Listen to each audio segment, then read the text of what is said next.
Okay, hello there. So if this is not your first time joining me, thanks for coming back. I'm Melissa, see you there, the Shark Group, thanks for joining me. So today I'm going to be revisiting a painting I had started, much like a recent painting I was working on. Something I started a while ago, meaning to go back to it and work on it again. And this is kind of a unique thing for me because I'm doing the second version of this painting. I had already done this image before, sold it, really like that landscape, and so I'm doing it again. So I'm gonna maybe change it around just a little bit from how it was originally, but basically it's gonna be pretty similar. This is Gapstow Bridge, which is in Central Park. So, you know, if you've ever been to Central Park in New York City, there's something like 42 bridges there. You know, this is one of the more popular ones, and there's a few that are very popular that you see in movies all the time, which I've also painted. So this one is much more kind of earthy, organic. You know, you can really see the sort of natural looking stones when there's not all these little kind of ivy leaves growing on it. So got a bunch of it in there already, but I'm gonna just go back in there and kind of do some more parts like the sky and things I haven't done yet, and then touch up some of the other things that I have worked on. Okay, so I'm gonna just start out. I think I'm gonna do this guy first, actually.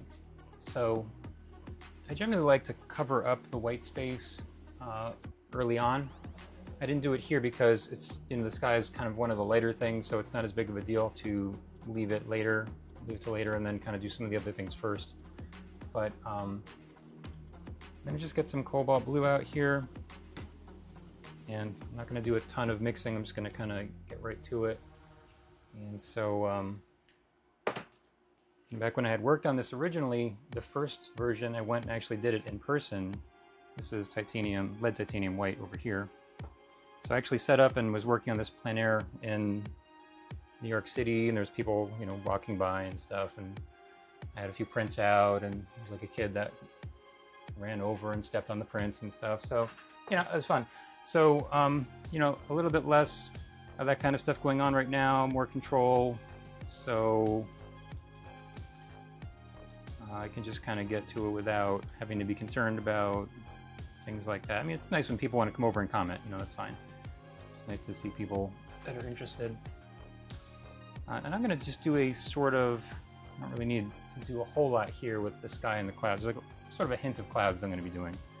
I don't need to get too elaborate with what I'm mixing right here, but I'm gonna do a little bit of a gradient, just going from the one color to the other.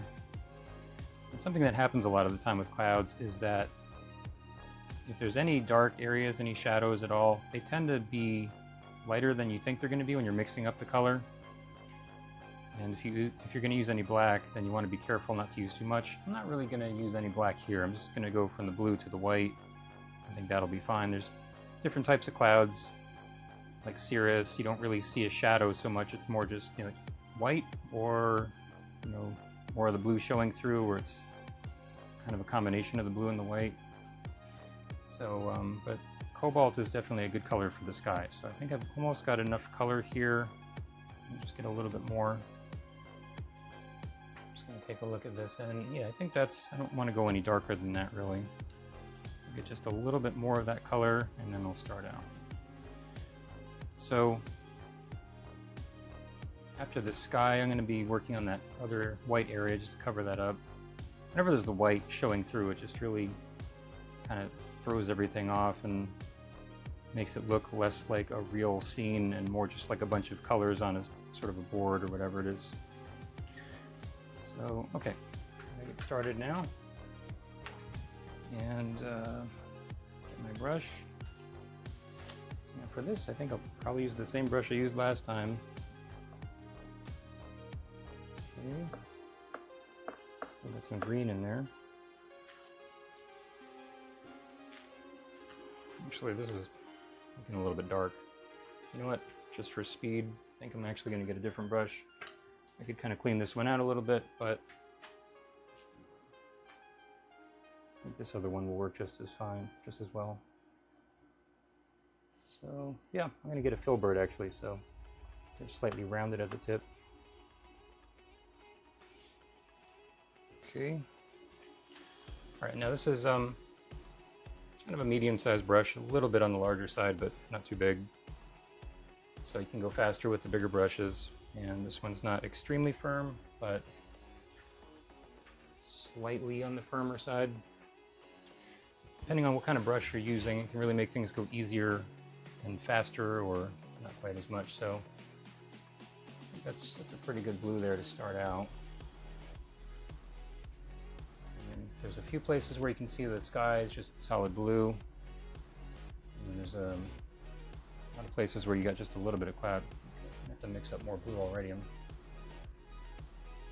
running out, but I think I want to do some of the fluffy white clouds here.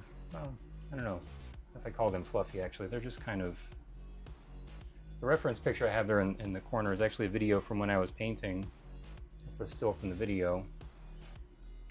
And so the sky is totally washed out there. Actually, I'm looking at partly at the original version of this painting and the way I did the sky there.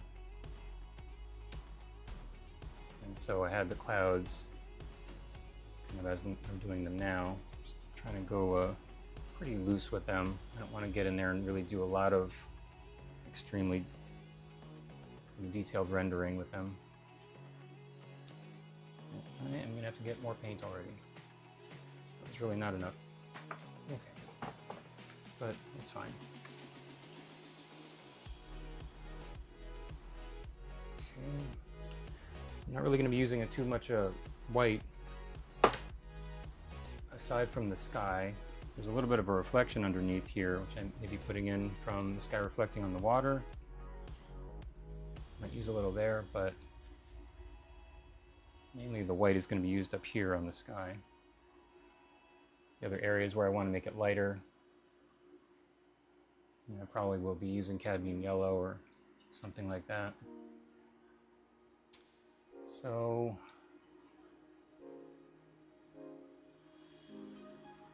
like I said before, this is titanium lead, or well, lead titanium white that I'm using. So if you're using lead white,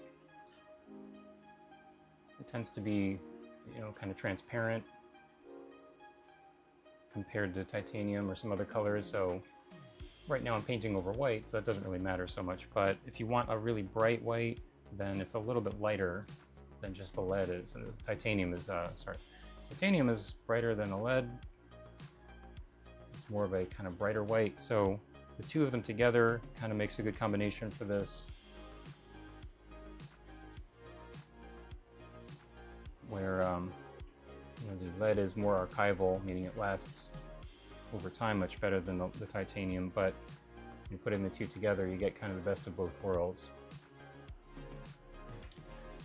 Okay, so I kind of like how this is going. I'm just throwing this paint on here. Kind of doing this actually a little more how I would do it if I was painting it plein air right now, which is very fast compared to what I normally do. A lot of my paintings are just done in the studio and they take, it seems like, till the end of time in some cases, but it's nice every once in a while to do something that's fast. And it gives it a different look. But it also just is nice for a little change of pace, just to do something that I can kind of finish quick. I'm going to bring this over here, just to get in front of the wood in this one part.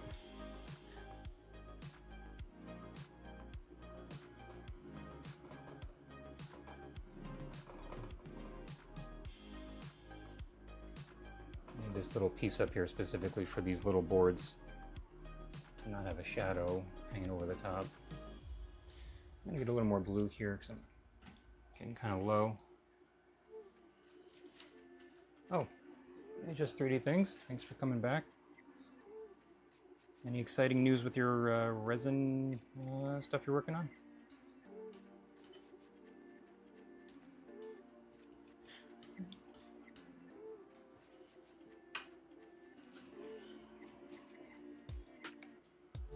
I'm already kind of halfway done with the sky probably here. I may touch it up a little bit after a while, but I doubt I will need more than that blue right there. But been wrong before when it comes to how much paint I need.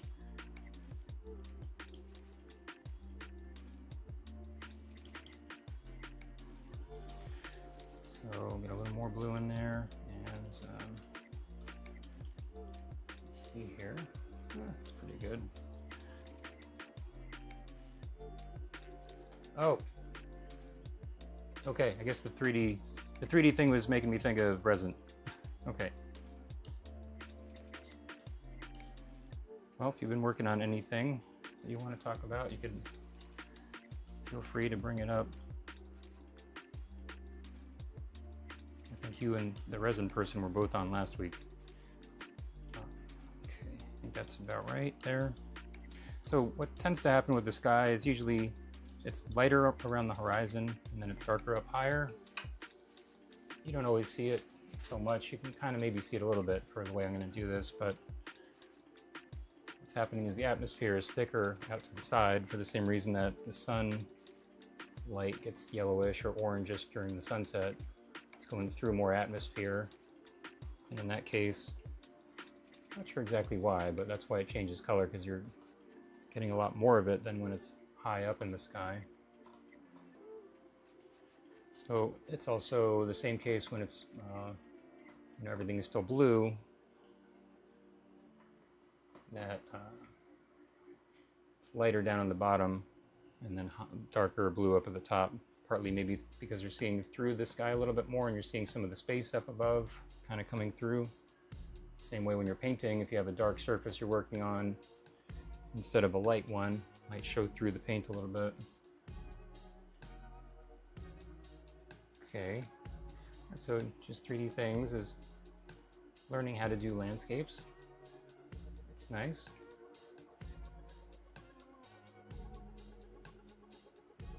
Okay, so to improve your composition and stuff, your visual library. Well, so by visual library, do you mean your portfolio, or are you talking about reference that you can paint?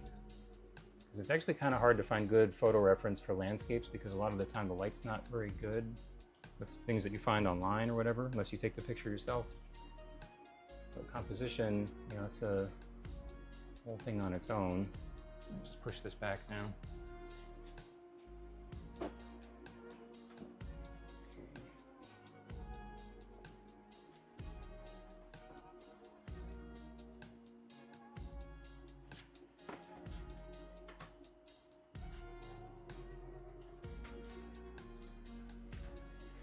Definitely looked through many photos. There's some really good photos on sites that you can just use for free. Places like Pexels.com or Pixabay, you can just download them and paint them if you want and sell them. It's totally offered for free, no copyright issues. Okay, environment design in general, like concept art. Well,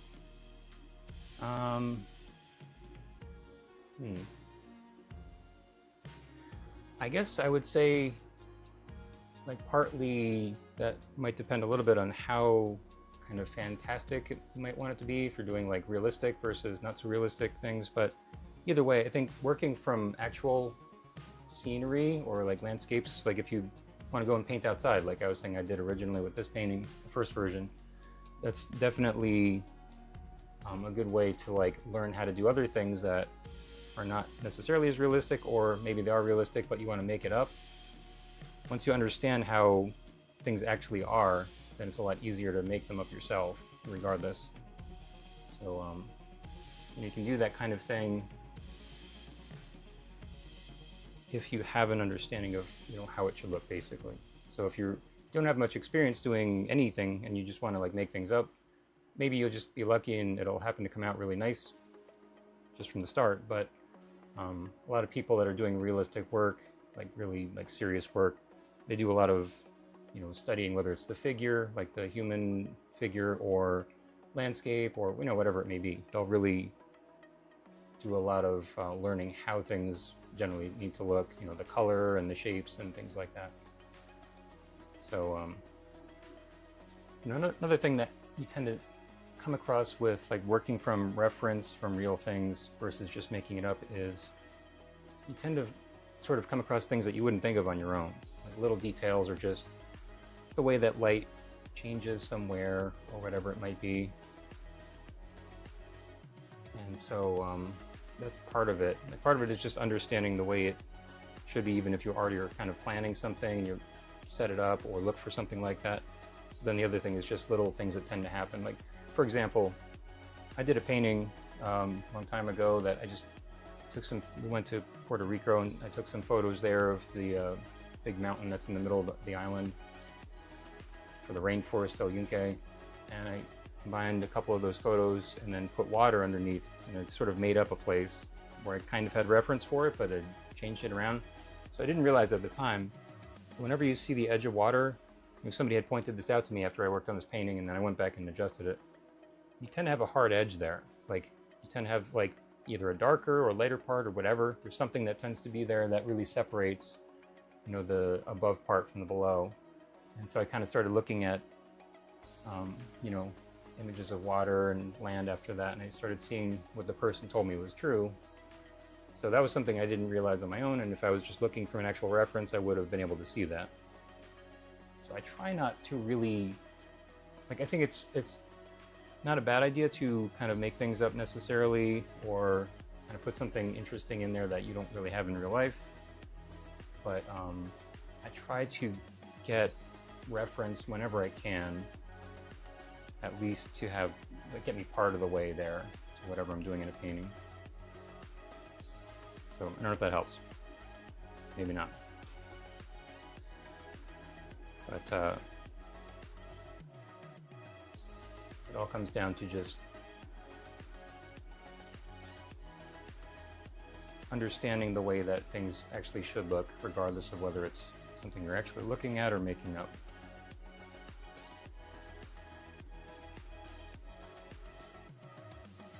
Okay, that's good. Yeah, and you can do a combination of actual things and did you want to make things up? Did you want to do some kind of more things that you kind of imagine and actually make something that looks that way? A lot of people are into that kind of stuff nowadays with video game design and kinds of things. Okay. Well, you can definitely learn things from working from old paintings just in general. Sometimes if you go to museums, you'll see artists that are set up there doing a master copy where they're just painting from the actual original painting, creating their own little version of whatever it is. Oftentimes it'll be a famous painting, but maybe sometimes not. But just from looking at something that somebody already did and painting it, you can kind of learn things that way just by, again, you might be doing things that you might not normally do on your own, just by painting it how Rembrandt or somebody did. Now I have this one cloud up here is a little bit more defined than the other stuff, so sometimes that'll happen with clouds, but I think I want to kind of like it, but I think it's a little bit too different right now, so I'm going to just try to make the other area more solid or make this a little bit less solid looking. Okay, yeah, so something that I think, something I think you want to be careful about, which happens with a lot of people. I have a lot of students that are really into anime, which is kind of funny for me because I got into anime back in the 90s when hardly anybody knew about it, but it's so huge now. So something you want to be careful about is only doing that thing and not doing anything else that's kind of outside of that. Because if you only do anime, then all you're going to know is anime. But anime is a stylized version of realistic, things that you tend to see a lot of the time, like people and the way the backgrounds are a little more different. They're a little bit more realistic a lot of the time than the characters. That's just the way they do the animations. But to really be great at something, if you look at a lot of different people in different mediums or different times throughout history, people that really stand out were doing more than a lot of the other people at that time. If you look at old Metallica, I didn't really want to listen to Metallica for a pretty long time after they changed after the Black album, it was like really not into what they were doing. But I started listening to them again a little while ago, and I heard some of their newer stuff, and just more like their older music. And so anyway, they used to do something that I don't think hardly anybody else did with heavy metal, where they would have this really nice little kind of like acoustic intro, and it didn't sound like metal at all. It's just like this little kind of cool little like maybe 20-second or 30-second thing, and then they'd go into the metal. And they were, I would say, the best metal band in the world until they changed their sound in the mid-90s. And this was something that they did that I really don't think I can think of anyone else that did that. It's like so simple. If somebody wanted to do it, they could have, but I feel like that one little thing, like they would have still been great without that, but that one little thing just really made their songs sound so much different, and it kind of gave a new sort of level of kind of range to it. So if you want to listen to Metallica, if you're not familiar with them, you can go ahead and do that and you'll see what I mean. Anything before the Black album, they had this kind of intro thing. So that's just one example of like what comes to mind where, you know, it's probably natural for them. That's just kind of like, for whatever reason, they started doing that. And it was sort of like part of their style, which was different than what other people were doing, but it shows like a different kind of interest that maybe they were listening to some of that kind of music. Like they could have been listening to like, you know, traditional Spanish guitar and, you know, different things like that that maybe not everyone was into. The other guys that were out there that were like only into metal, you know, they probably would have never thought of something like that because that wasn't really in the music they were listening to or exposed to. I know there is a whole thing with metal and like classical music. I'm really talking about metal a lot right now, but anyway, that's just kind of like one example of looking around at other stuff that's going on aside from just the one thing that you're kind of planning to eventually do. You know, it may lead to just different ideas also, and just kind of cool kind of things coming out of that you otherwise wouldn't really have come up with. So I think maybe I'm kind of liking how the clouds look. I think this is a little hard right here. We'll just go over this a little bit, but yeah, I think that maybe that's enough. Okay, so I think I'm ready to move on to something else now. Before I do, I just want to check, you know, actually there is a little sky right over here. That's what that little white area is. So I'm going to just put that in there before I move on. So, okay, just checking here. Okay, so this color I have down this way, just mix this together a little bit more. Hi Takashi, thanks for joining.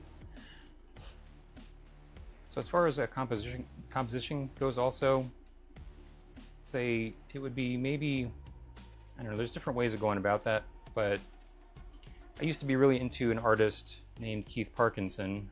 He was a fantasy artist. I was like into that kind of stuff when I was younger, and I wanted to do book covers for like sci-fi and fantasy novels, and eventually you know, didn't go in that route. But something he used to do is he would do a whole bunch of these tiny little sketches before he did a painting, and he just tried these different abstract shapes for the composition, and just like it didn't look like anything at all. It was just like dark shapes over white. And so he would just kind of do that until he got something that he thought was kind of a cool composition for the painting, and then he would try it out with, you know, the actual things that he needed to paint. So like that's one way of kind of experimenting with different shapes and things, you know, kind of coming up with something that you maybe like. Oh, how I got into painting? Well, I was always interested, like I always kind of thought of painting as something I would like to do when I was younger, but I wasn't sure if I'd be able to do it, like oil painting specifically. And I went to art school, and I'd done a couple of oil paintings before then, you know, in high school, but you know, they came out, like I was happy with them. But then when I went to art school, I started my first oil painting class, and it was kind of a disaster. It's like, I'm not sure if I was going to be able to do this at all. But the first one was a palette knife painting, which I feel like is much harder than using a brush. And I think my teacher maybe started us with that intentionally to show like how much easier it is with a brush, at least for me. Oh yeah, so those like little compositional things, they're not really thumbnail sketches that he was doing. It was more just these like abstract, I mean, I guess you could call them thumbnail sketches, but it was more like just sort of like little experiments with shapes before actually doing the painting, because it didn't really look like anything. It was just like, you know, a big blob on one side and then like another thing down, you know, in the other corner. So, you know, I guess you could call it a thumbnail if you wanted, but usually a thumbnail, I think, tends to be a little bit more of like a very quick little version of what the actual image is going to look like. This is more just like, you know, shapes, like really super basic, like squiggles and stuff. So anyway, you know, you could do that, you know, something like that and try it out. But just as far as thumbnail sketches go in general, I will say that a lot of the time, if you're thinking about a project and like what you want to do, the original, unless you have a very, very clear idea of what you want, the original idea that you get for the composition may not be the best one. A lot of the time, if you try different things and sort of, you know, maybe you were thinking about having like a person on the one side, maybe try it with them in the middle, or, you know, whatever. And maybe there's a building there, or maybe you decide you want another building so that you can see the scale of the first one, or, you know, whatever, things like that. Just from trying different sketches, a lot of the time the stuff you end up with, you know, 5 or 10 sketches in will end up, you know, one of them will often be better than what you started out with. At least for me, I noticed that at different times. But at the same time, there's been times where I've done sketches for like an idea for a painting, and I just had a pretty clear idea, like, okay, this is definitely what I want. And, you know, maybe there's certain things I'm not completely sure about, like the dimensions or like the ratio of the sides or whatever. I'll just separate this tree here a little more. So it looks like it's going behind that other one. So, you know, you can always just do a few sketches, like thumbnail sketches, and see how it goes. And if you like the first one better, you can still go with that. But you might find something that you like better after a little while. So I've got all these little sky spots in here. There are some places I'm going to want to go back in and do like little kind of windows showing through the sky. I think I'm going to wait on that though. Maybe until, I'm not sure exactly how much of this I have here I'm going to keep versus how much I'm going to paint over. Because there's a bunch of stuff definitely that's not finished, but then I guess a lot of this actually I probably will want to go over. So I'm going to just move this paint over here and move on to another part now. So I think next I'm going to do this other little white area on the bottom. Okay, hey, you're welcome. Bring this over and get some green colors. Watch, this is going to be more like a brownish color down here. Water is kind of dark. There's actually, I'm going to be painting a little kind of island here. There was some turtles. We're just hanging out there. Back when I was actually there painting this. And you'd think there was so many people walking around, you'd think the turtles would be scared away or something, but they were just used to it because there's always people in Central Park. So, I'm just going to kind of stick this over here.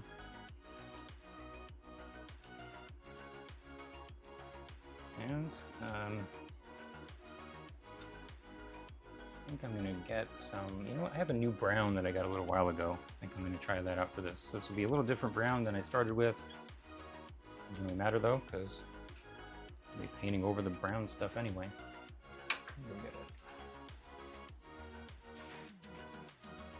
Okay, so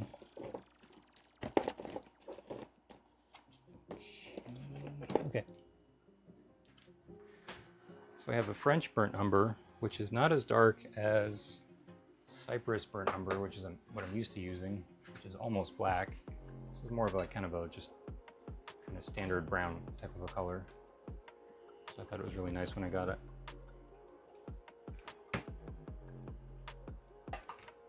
Okay. Need to move some of this paint over just a little bit more. And so I don't really want to mix the two. Well, I guess I could use a little bit of white in that rock, but probably not so much blue, so whatever. Just scrape it out.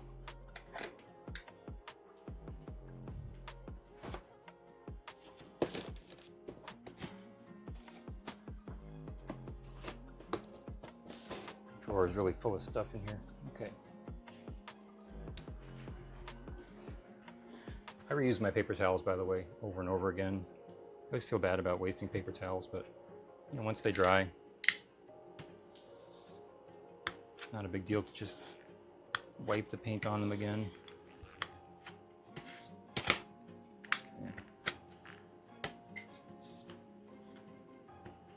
This is what I do at the end of the day, is just scrape off the paint from the glass there.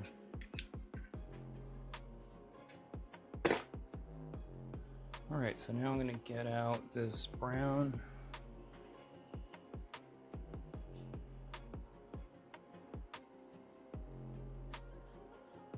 Let me just try this before I get too much.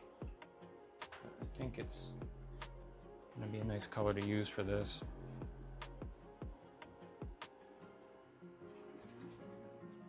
It's a little bit, you know, can't remember if I've actually used this color before. I guess it's not totally full, so I must have, but it's a little bit almost kind of pinkish.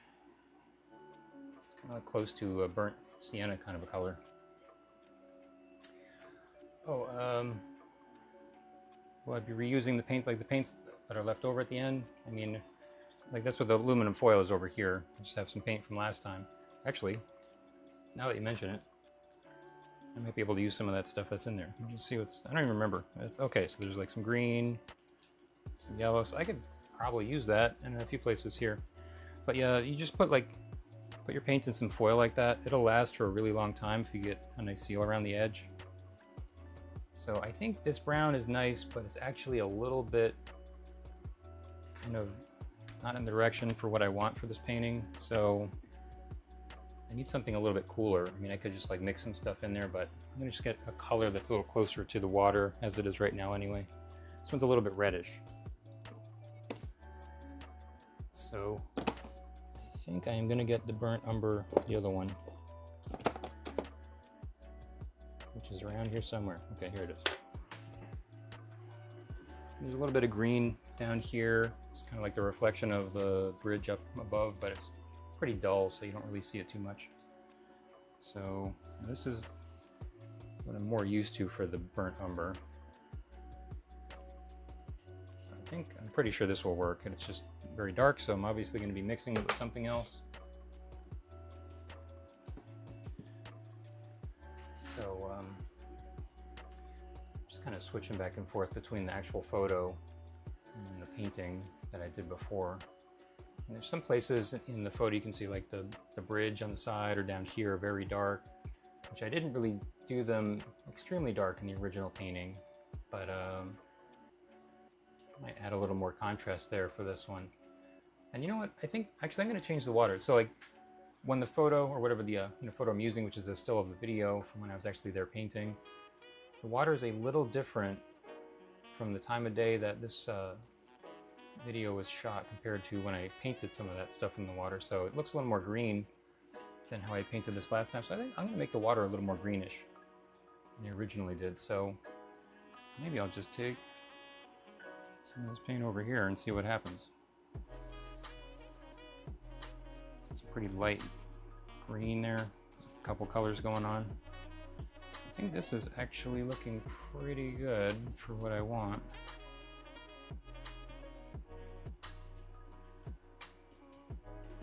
Yeah, that's like right about what I need based on what I have already. So if I'm going to do it more greenish, then I'm going to just take these out of here and go over this way. It's kind of your just grab bag of color, just greens over here. One thing that does happen is if you use these aluminum foil little pieces, you want to just kind of avoid the dry parts. You don't want to get little chunky flakes of dry paint in there, because that doesn't look good. But I'm going to just try this out and see how it looks on here.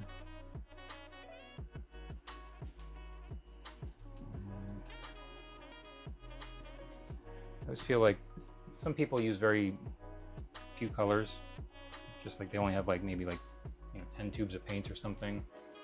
But for me, if I can like start out with something that's close to what I want in the end, it's just less to do. All right, so that's pretty close to what I have on there already, but I'm liking the more greenish look, so I'm going to just add a little more of that in there.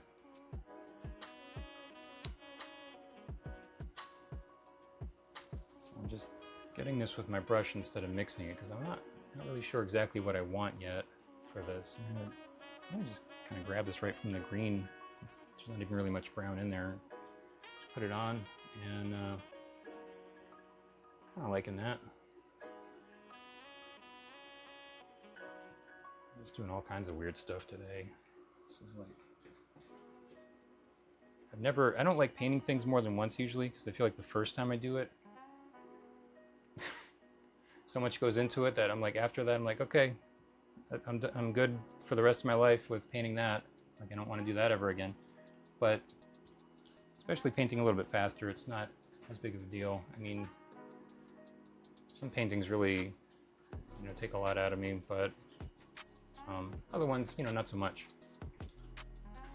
So now I'm just trying to make sure this green here is not too different of a color from what's up here, but I'm really going back over this a lot, I think.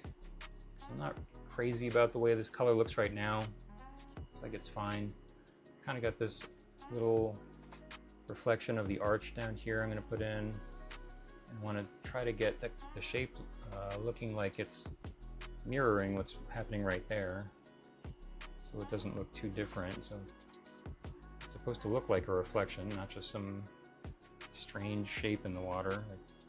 It doesn't make any sense. And it's definitely a little bit on the blue side. I'm going to get a little more brown in there actually. You know what? I think I want to get some oil to put into the burnt umber. This is what I usually do with burnt umber also, just to avoid it from sinking, avoid any sinking. So with my fancy little dropper here. Oh, I don't have any oil in there. Okay, got a different one. This is kettle bodied oil. And let's see how.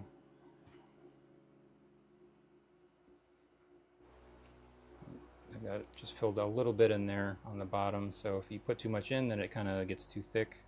It dries out. This is like actually a little bit stringy already. Might be a little bit old at this point. You can still use it, but it gets to a point where it's a little bit just too solid. Yeah, okay. I haven't used this one for a little while. Okay, I think I'm gonna have to get it out of a different container. So take it out of the big container and put it in there. I think actually here's another one. This is really tight.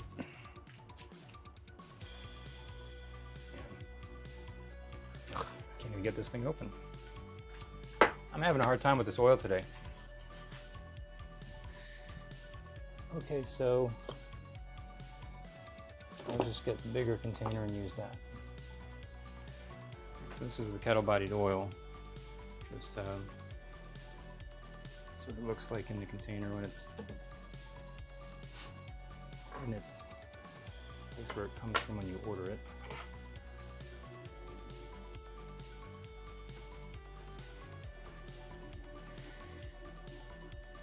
I don't like to open the container too much because each time you do, it's like the air is changing in there, and eventually the oil could kind of get kind of worn out from doing that too many times. For me at least, because I don't really use that much of it at one time. So it's probably more than I need, but I have it there if I need it.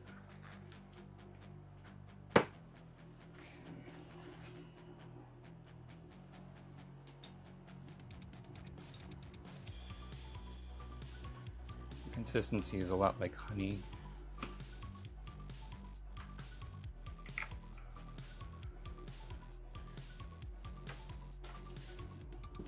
So I'm just going to mix it into burnt umber over here. Try not to, this is definitely more oil than I need over here, but try not to go more than like 20-25% or whatever. That's when it starts just changing the paint too much and it's not really helping what I'm trying to do with it. starting to level out, which, you know, I'm kind of like right at the edge of how much I want to use for that.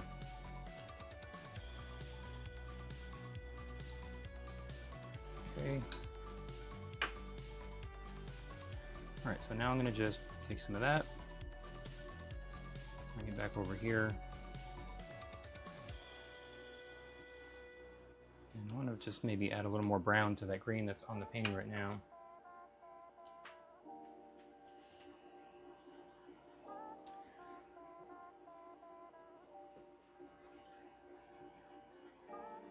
Right now this is kind of like, there's a color which I'm not really crazy about, which is called chromium green.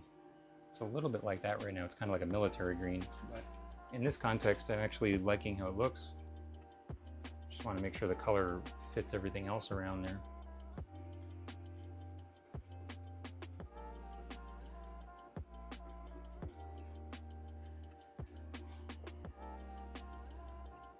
So that's maybe a little more brown than I really want. I'm gonna just kind of do this whole thing here and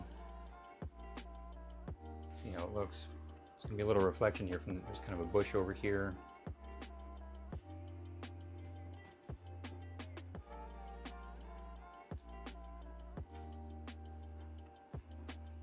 All right, I'm just gonna use the palette knife to mix up this color because I feel like that's pretty close to what I am liking about what's going on up there. So just be faster than kind of getting it with the brush each time and mixing it together.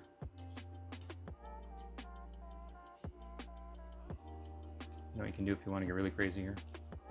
You just put it right onto the palette knife. Look at that. Don't tell anyone, I'll get in trouble. So if it's taking a really long time to just put the paint on there, you can always just do that. And just one artist, I forget his name, but I've seen a few of his things on Instagram. He's really good, and he'll just do that very regularly. He paints very fast. He'll just like slather the paint on there with the palette knife and also use a brush. So you don't see too many people using palette knives to paint and also brushes, but the way he does it, it looks pretty cool. I haven't seen his stuff for a while. I can't remember his name.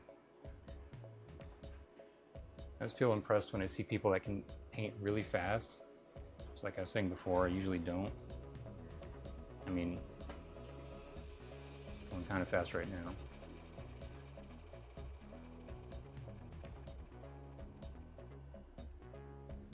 It's not like I need a seatbelt in my chair or anything, but I'm covering things here pretty quick. So now there's this little stone area over here, and then there's water going underneath that. So I started doing this just to cover that up, and so I'll go back to that now.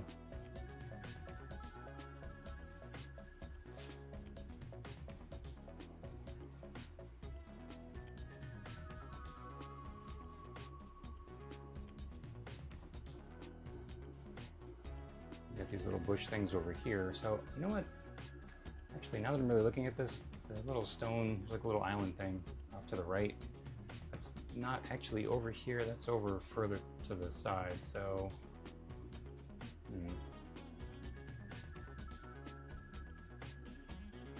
You know, I don't really feel all that attached to that little island, so I'm going to just leave it out.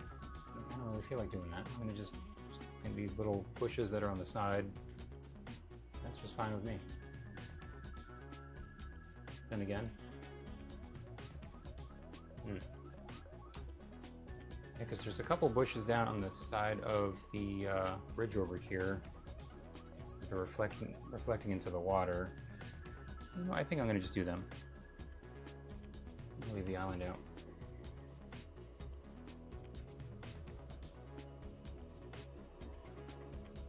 You can do whatever you want when you're painting. It's your painting.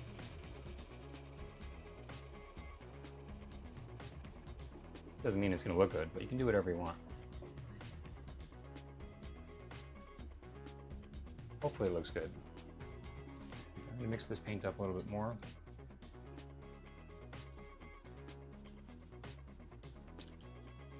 I don't have too much left to do for this little bottom right area. It's good enough for that.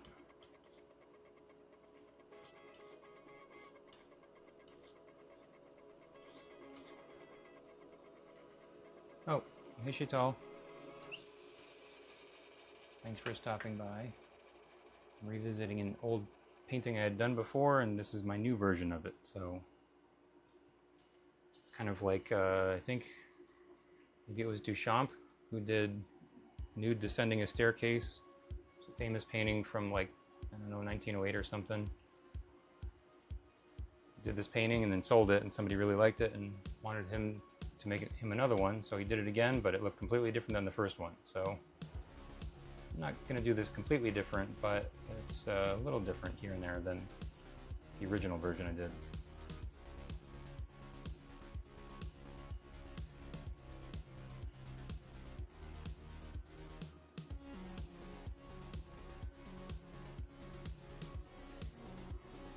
So these little guys right here, I'm going to just move them up. Just like the edge of the bridge right here.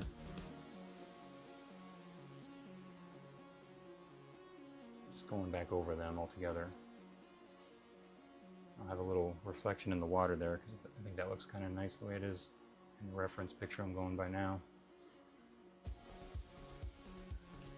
When you're working from reference, if you just move a little bit in any direction, all of a sudden a lot of things will change, you know, the angles of things, or you can see something that you couldn't see before and stuff like that. So Shital, is the ooh nice from my painting or the Duchamp story? I don't even know if it's Duchamp. I think it was him. I think it was before he did his like more kind of Dada stuff. I could be wrong. So yeah, I think I'm gonna just go over. Well, yeah, I want to cover up this white. I keep getting away from the white, but then coming back to it, like I want to just get rid of that. So I'm gonna just take some of this right over here, and some of my older colors. This is what I've got just from last time. I just put this down here. I might not keep that at all, just to get rid of the white. I'm just gonna put that blob in there.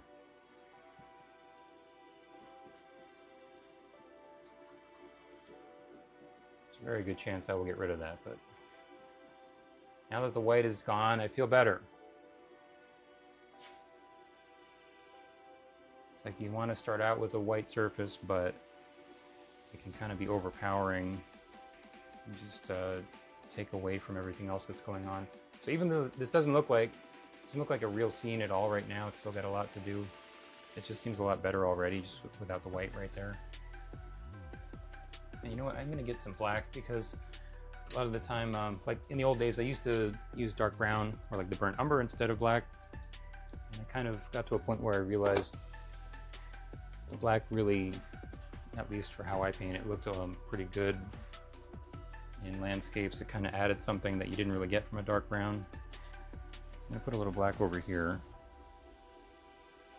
This is my extremely strong natural black oxide.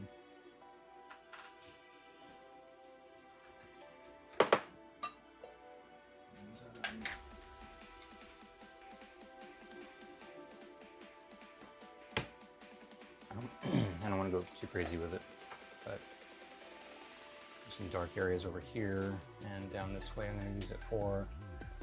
I think, you know, I'm going to just do that right now. I'm kind of just jumping all over. This is how even if I'm painting slower, this is sort of how I paint.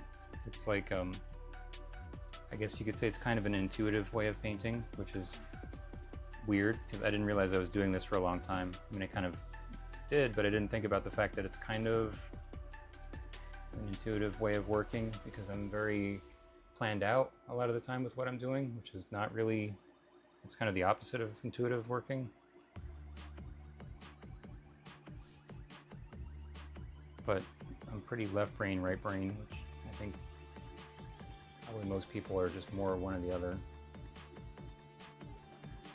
Okay, so that's definitely adding a lot more contrast right there. It might be a little bit too heavy on the black, but I don't know. I'm gonna just put it down and then see what I get afterwards.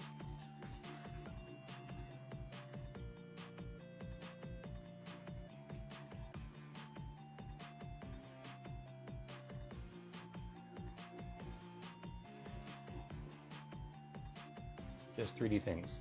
How do you like to work? What kind of, in a certain process at this point?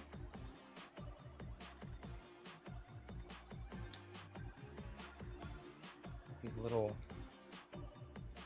kind of bushy vines here. I think this is like actually, I forget, it's some kind of ivy. I forget exactly what the name of it is, but it's these little star-shaped leaves that grow. I always like them when you see them growing on somebody's house or something.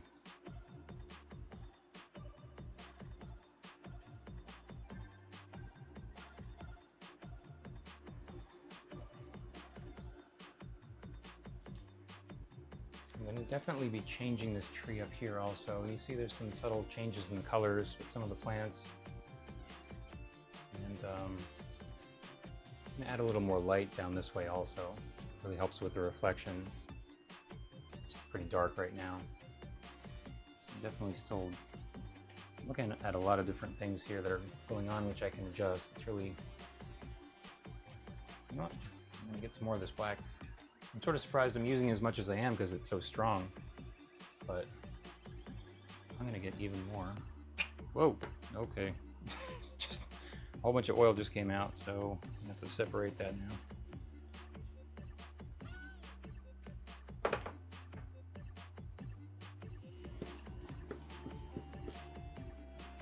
right, well, that's not convenient.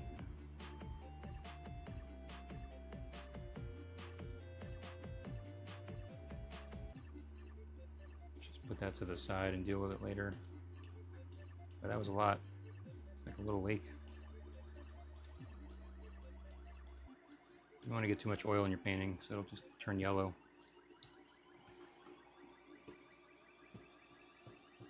Not only that, it's bad for your cholesterol. So, so just 3D things, works as a 3D artist.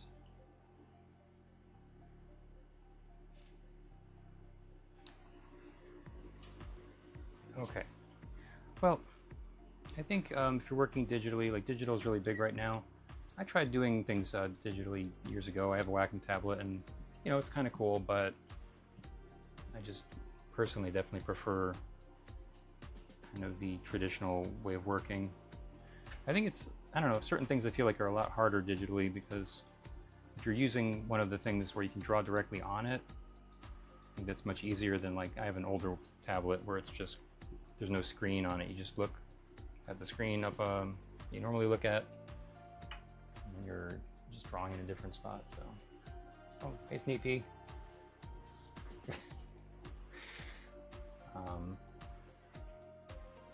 But whatever you like, that's what you should do. It's giving you something that you are happy with. All right, so, well, that was like a real ketchup squirt moment just now.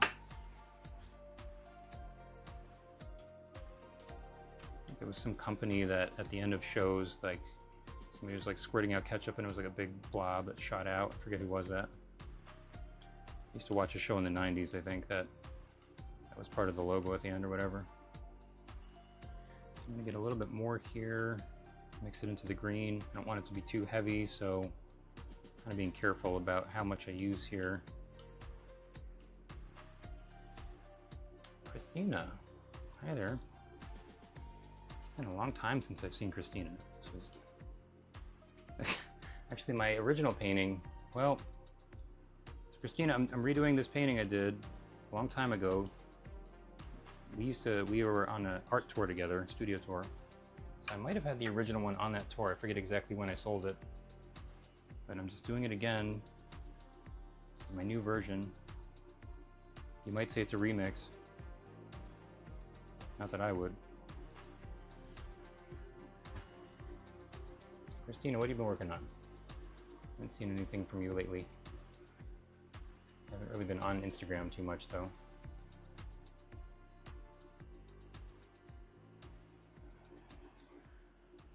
Just putting in these really dark areas right now and kind of getting that taken care of because there's a lot of places that need to just have a darker value. Back up a little bit. right over here. Definitely bring that down. So this stuff I'm doing now is too kind of black later. I might just go back over it, but I just want to like get a feel for where the value really needs to be. Oh, thanks for the follow, just 3D things. But like this over here seems a little too heavy. It's kind of a darker area. I'm over, maybe over on the other side.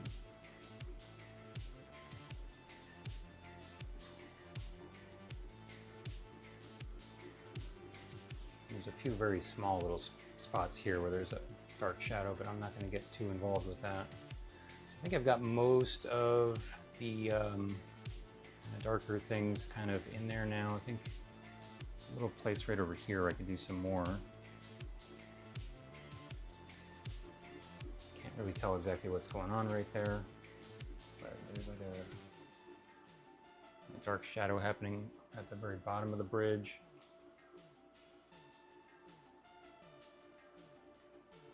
I'm gonna also try to keep this kind of loose just so I can get pretty far with it.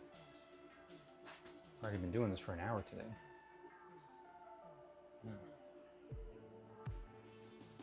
Hey Daniel, thanks for joining. So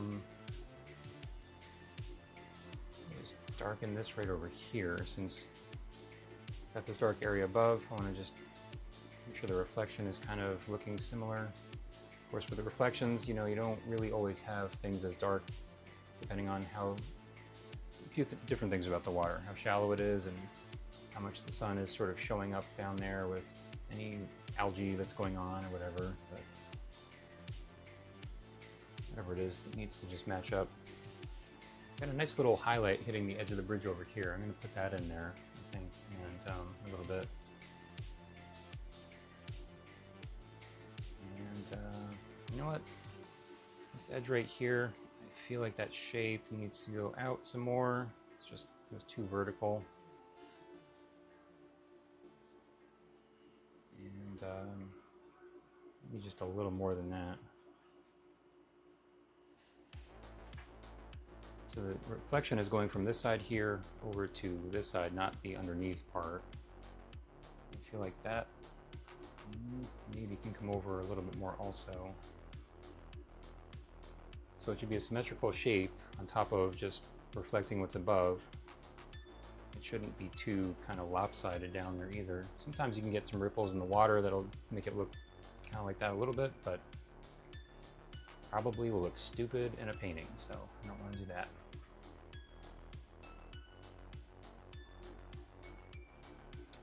Okay, so now I think we'll move on to something different, and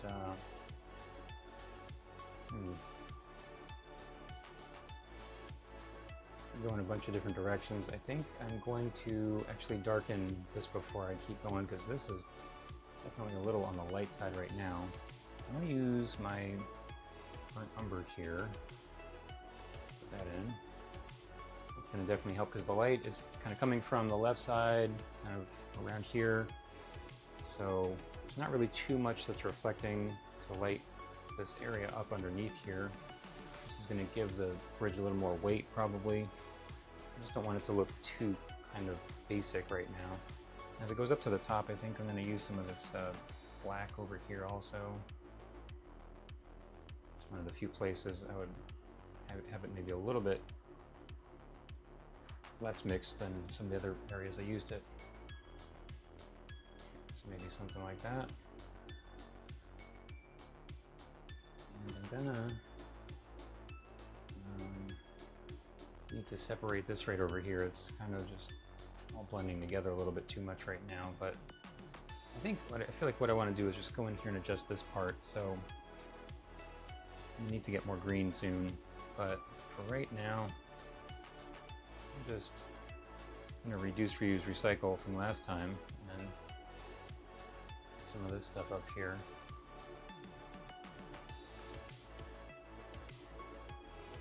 Maybe I'll bring this up a little bit higher, give it some nice contrast. You know, I think I like what's happening right here now. So there's this light from the tree behind that's kind of sort of backlighting this bush over here. I'm going to go in there and just give this a little bit more texture.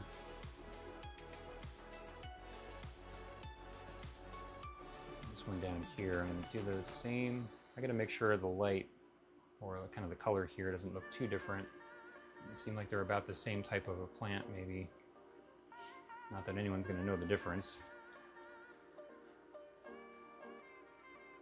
Yeah, it'd be kind of crazy if I showed this to, I don't know, some kind of plant scientist or something, and they were outraged by the fact that one green blob was slightly different colored than the other.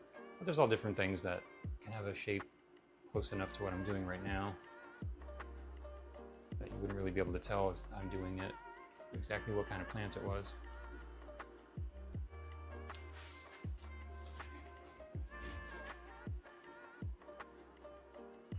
I recently got poison ivy because I was pulling out little things that I thought were baby maples, but they weren't all baby maples. The rule of 3 does not apply when they're extremely young, apparently.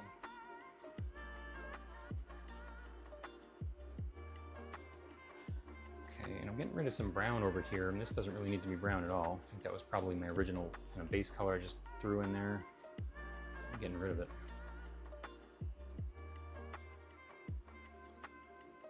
Just telling that brown to get out.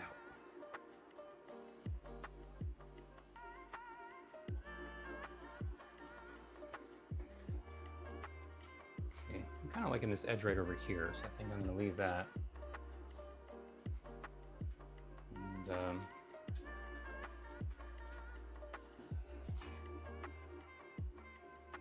might want to just add a little bit more light. You know, I'm going to do that right now, actually.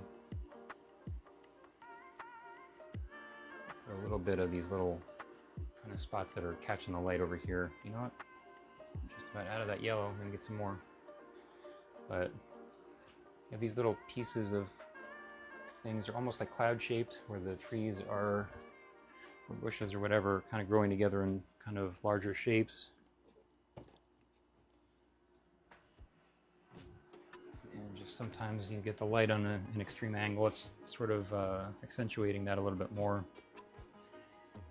Probably lay out my palette a little bit differently if I was to do it again. This blue is kind of in the way right now, but yeah, it's okay. Sometimes the best way to lay out the palette is not obvious until it's too late. In the beginning, if I really thought about it, I probably could have planned it out better, but it's fine. Okay, Sheetal. Thanks for visiting.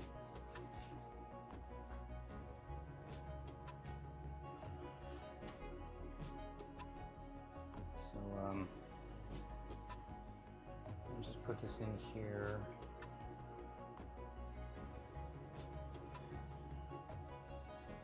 I'm not sure how bright I want to go with this. Maybe a little bit more. Just kind of putting a little bit more paint on there and like, oh, that's not really a little bit. It's too much.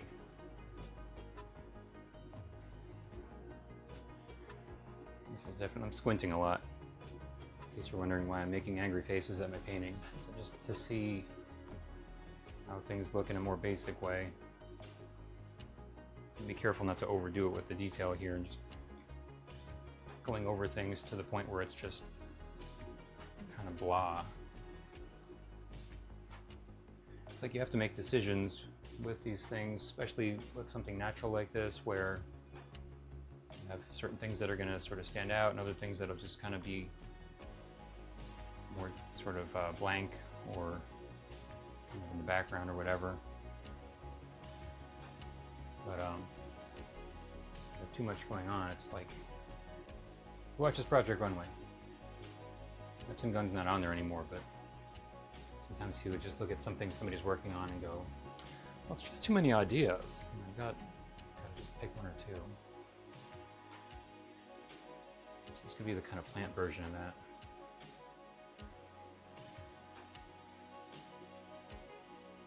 If you're not careful.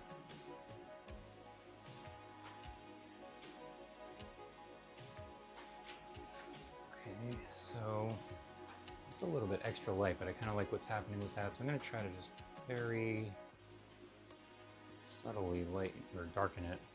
That wasn't very subtle, but just bring it back a little bit more here.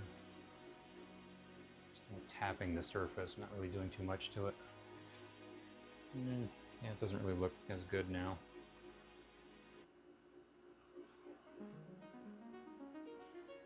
All right. Maybe getting a little fixated on this one area. I think I'm going to bring this out.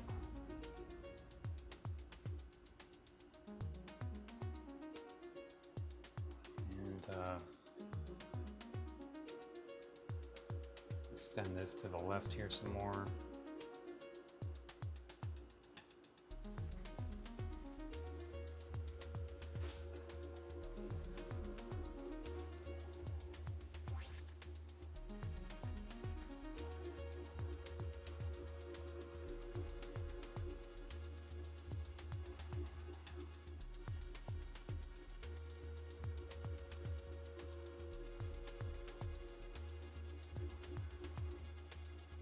Like this bush has a real broccoli kind of shape in the reference. If there was a really big broccoli stalk just like in the ground right there, well, I mean, that'd be a really big piece of broccoli. Sometimes it gets really big. I've seen some pictures. It can be like kind of monster size.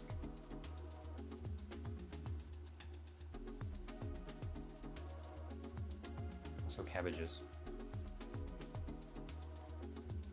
Those cruciferous vegetables. It's like they've been grown like dog breeds. Just took one thing at the beginning and made it into a whole bunch of different ones.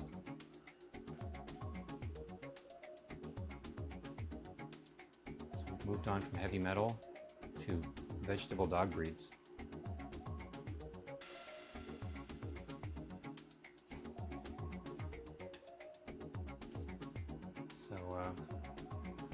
Going over the top edge of this here just to sort of outline it a little bit more. I don't know, I just did a couple things that I don't really like, but whatever. Well, I think it needs to be brighter actually. So we got this lighter area to the left. Yeah, I think that's better.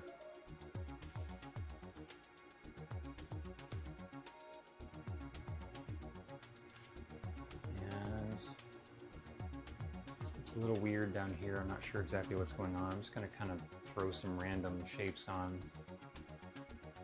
just to see what happens on its own.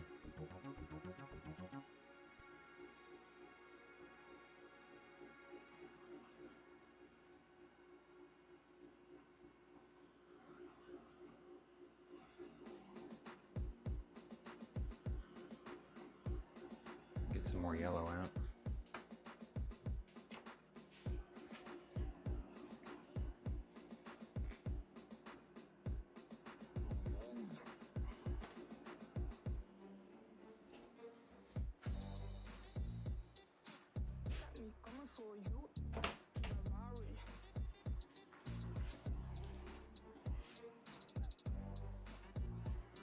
There's one little spot down here. It's a little bit too light. The sun is just kind of hitting it a little bit higher up.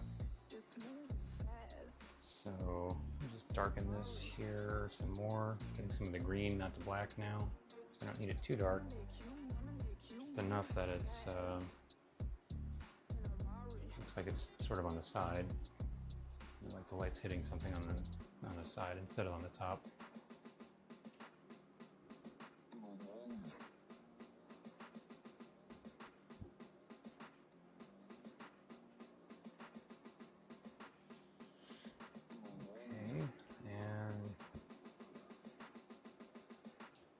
I'm kind of happy with how that looks right now. I don't know if I want to mess around with it too much more, so maybe I'll leave it. So this black is a little too harsh right here. We can do just something there, so just kind of in there like this. Doing a lot of mixing with the brush today, which I talked about before. I mostly mix up things with my palette knife usually in the beginning, but a lot of these colors are there's like so many subtle changes that just kind of grabbing the brush and You're getting a little more black or a little kind of more brown or whatever, more green.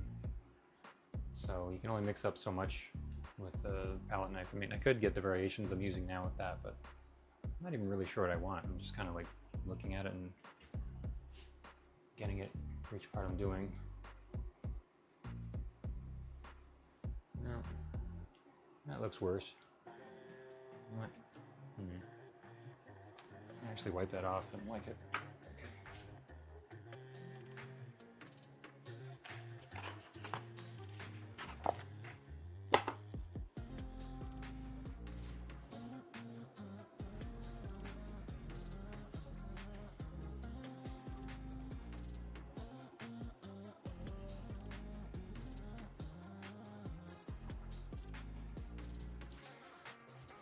Okay.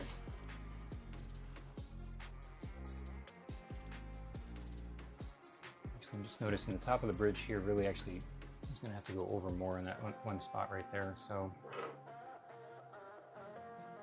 that one edge is going to kind of be covered up by that eventually anyway. So I think I want to just go in here and sort of spread this black part out some more. Not go over it entirely, but just get it to kind of be less concentrated right in that one place.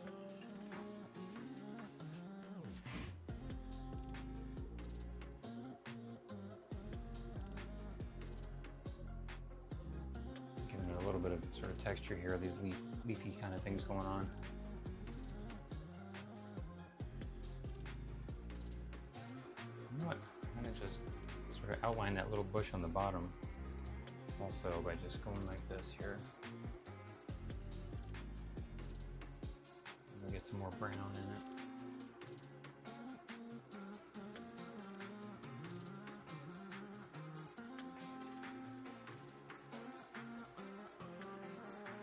There's a lot going on with the ivy that's growing on the bridge. It's kind of a little bit tricky to get that texture on there without going nuts, just painting a whole bunch of tiny little dots, which I don't want to do.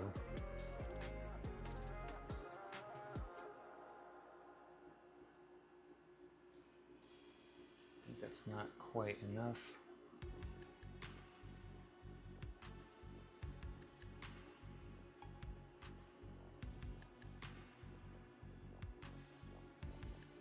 I'm going to put some more back in up here. Not quite as strong as before, but just a bit darker.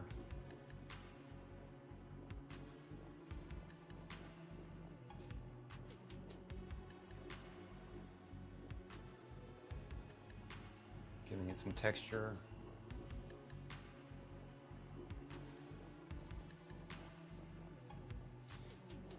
Okay, and I'm not even sure what this is up here. I don't know if that's that brown spot is part of the tree behind there or what. Just taking a look at the old painting. Well, anyway, come back to that later. So next I'm going to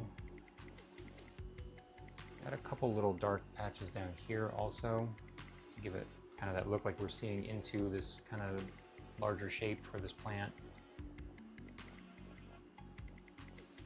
You might get a little glimpse, kind of like the wall over there, past the edge of the bridge where there's like a road. I mean, you're not going to see it in the painting, but if you were actually looking in there, you might see a little space where a nice little home for a squirrel.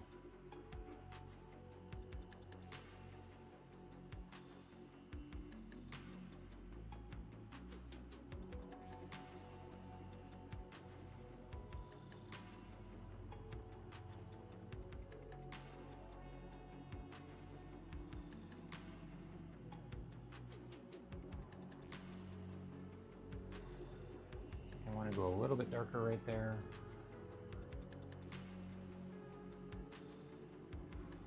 I think I've definitely slowed down here. I was going pretty quick in the beginning, but this is a little bit more kind of finishing off this cluster of plants over here.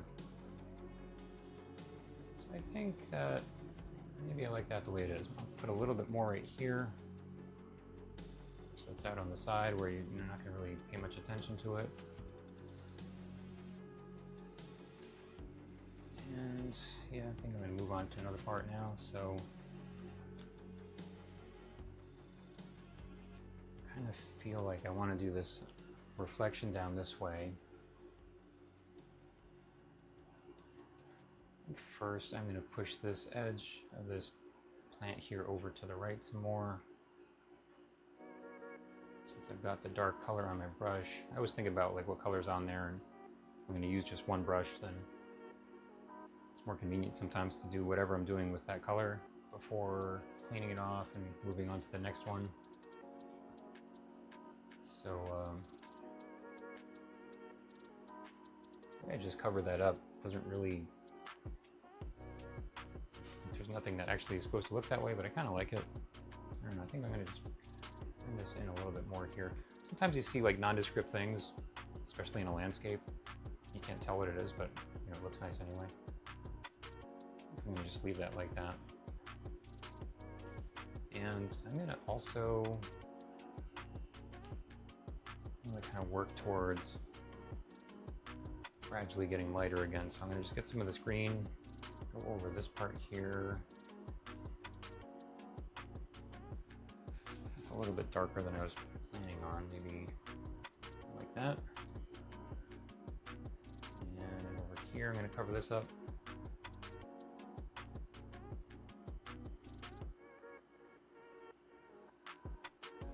So that sort of fits on the side of the bridge now. It's just this, at least over here, place that's a little bit darker.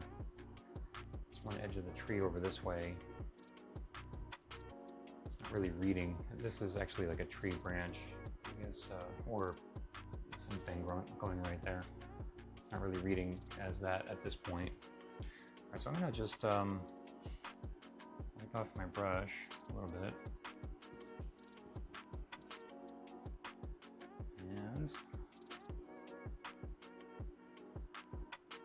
And just picking which thing to do next. There's a lot of stuff. I guess, yeah, I'm gonna go on to this around the bottom here. So I'm gonna need to get some more green in a minute, but before then, just see what happens if I do this. That's still a little bit dark. It's closer to what I want. Maybe something like this. You know, I'm going to get a little bit of this white here, even though there's blue in it. It's fine. Painting with green, there's blue and green. All right, so that's right around where I want that to be. Just the value and the color. So I'm going to just come in here and like that.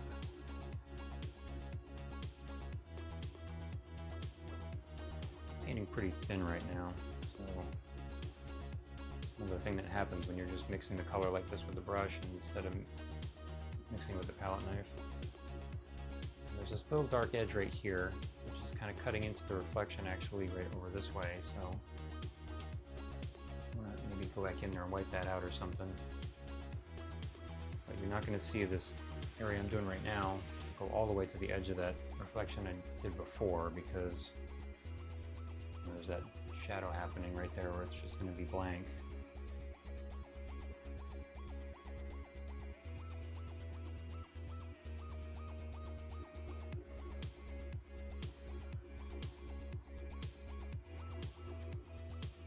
I feel like I've kind of got airplane pilot voice right now.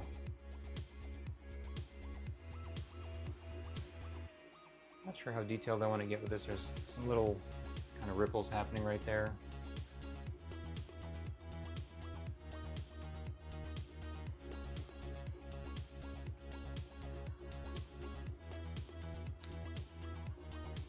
Either kind of blend it together or just give the little ripples back and forth, or I can maybe just go back in there later and just sort of go over it all together to do that. So I'm going to just bring this up here a little more.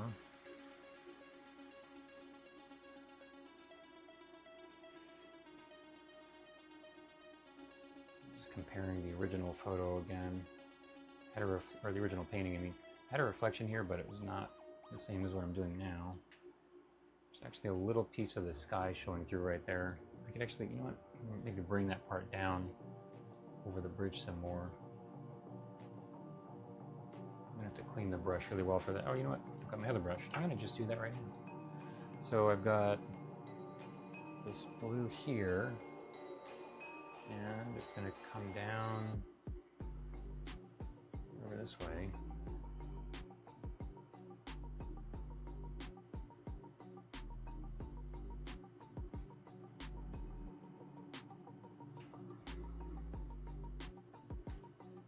I want to just go up against this tree a little bit more with this guy right here also, so it's standing out more on its own.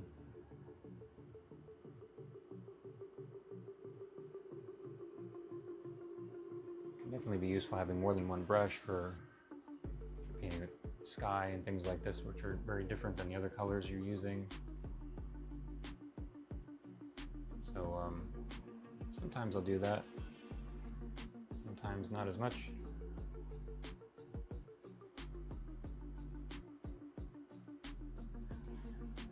I don't want that edge to be too hard on the trees here though, so I'll go back over that later. But now, I think I want to, this is really going to mix with the paint that I've got down here. So because I'm probably going to do more sky, I'm going to just kind of set this over on the side here. Just bring it right next to the other paint, and then use the other brush for that.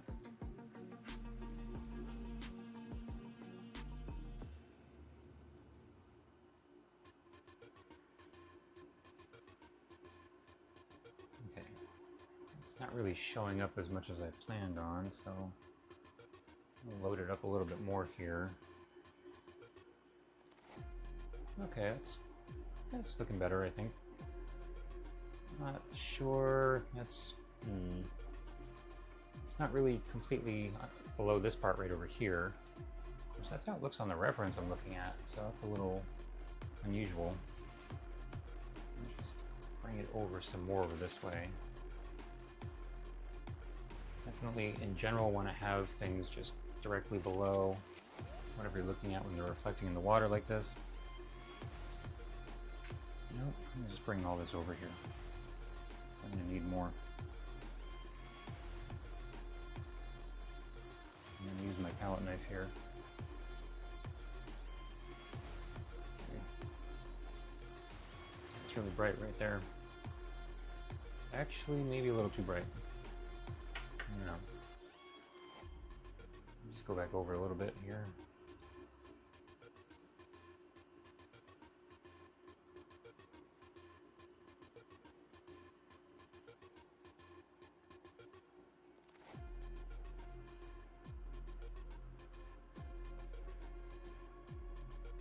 Okay. So now, I guess that's fine for now. I might want to touch that up a little bit. Kind of bothering me that this is not lining up. Even if that's how it is in the reference, I'm going to just adjust that so it looks like I made a mistake. So I'm going to put in some darker greens here.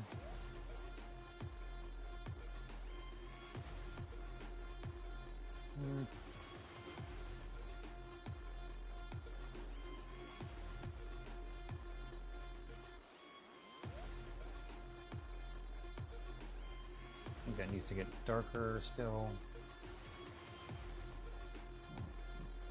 Okay, so that's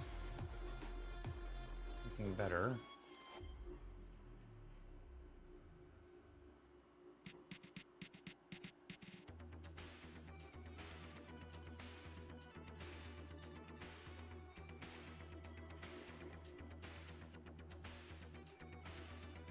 I feel like this is a little too saturated. I'm gonna have to kind of bring it down more.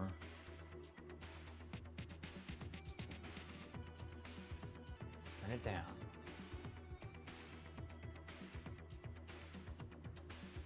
With a neighbor that doesn't want to listen to your heavy metal music. Just 3D things, you gotta turn it down. As you're studying your Metallica to learn how to make stuff. So that's better.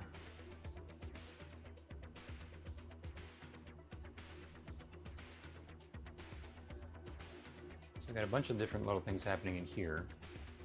Not sure how elaborate I want to get with that, but I think I'm going to need to get some more green because I'm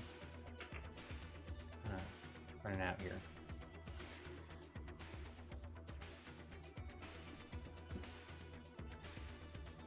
Just get whatever I have left over here together. Just pull back this foil all the way. And I'm going to scrape that off so I can use that area because it's running out of space right now.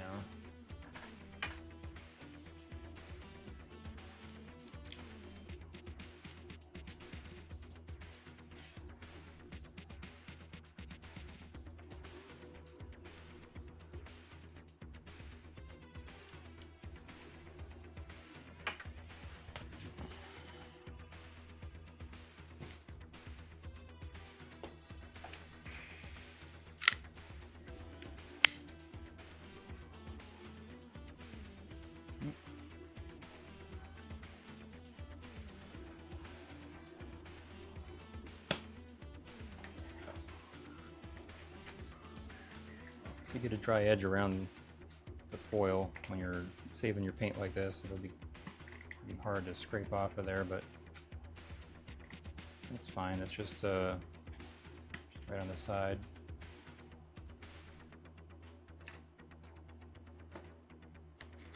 You can also put your paint in these little kind of pouches like a mini tube of paint.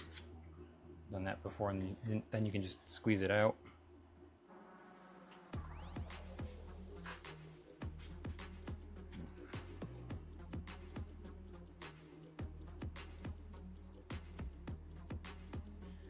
Bump my camera.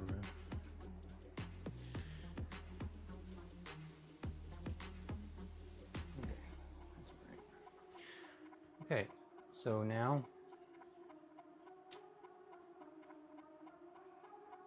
I'm gonna get some Viridian green and some transparent yellow oxide.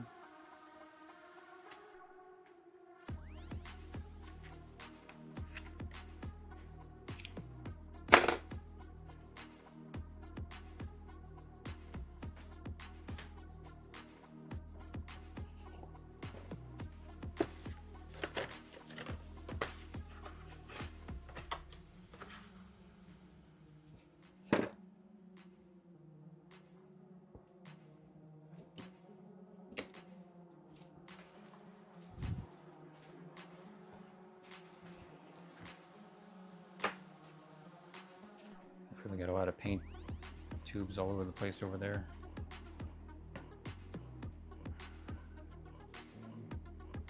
I'll get a little more than that for the Viridian.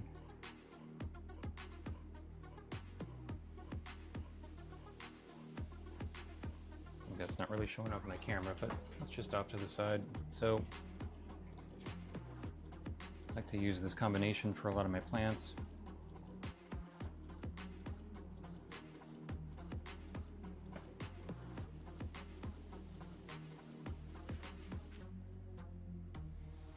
Boy, it's getting late. Okay, so I'm gonna just wipe off the palette knife here.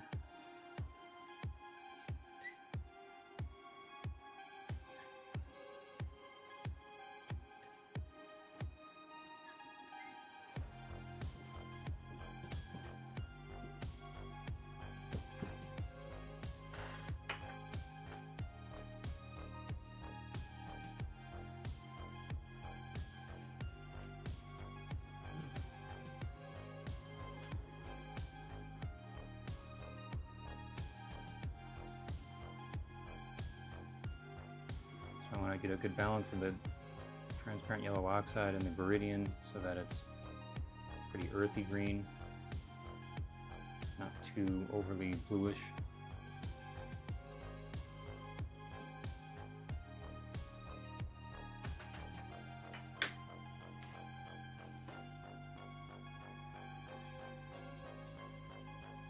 Basically wiping off the brush right now, smearing it into the painting, so I'm going to be covering up a lot of that probably. Alright, so now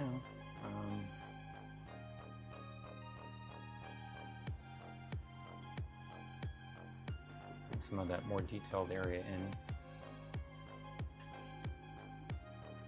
Darker right here. Kind of like a little bush thing happening on, maybe not an island, but just the edge of the water over that way.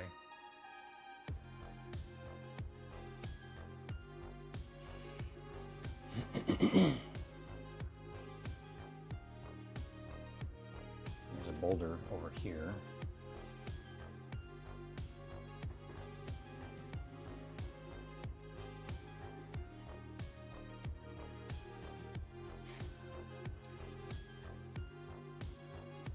I think I'm kind of liking how this looks.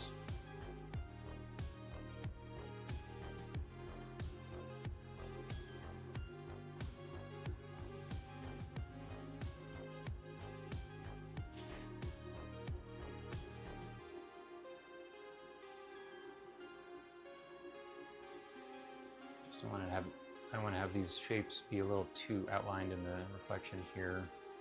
So I'm just going over the edge to make them less defined.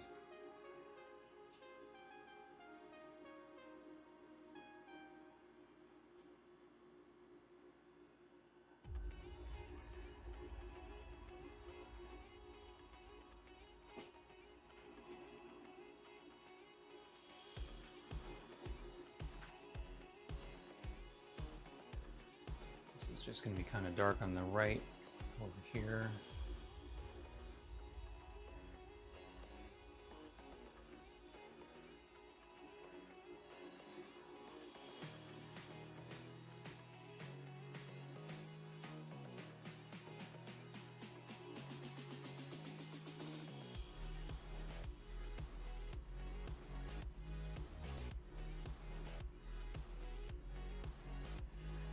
I want to lighten this part where there's that little kind of bush thing happening, and then go back over that.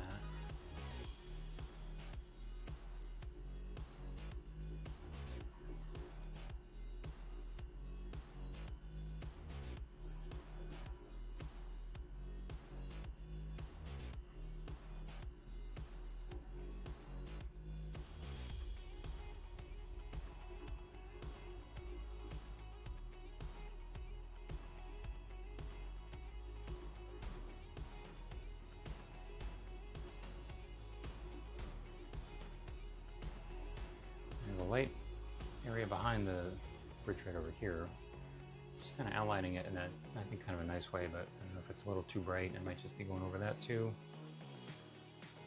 a little bit.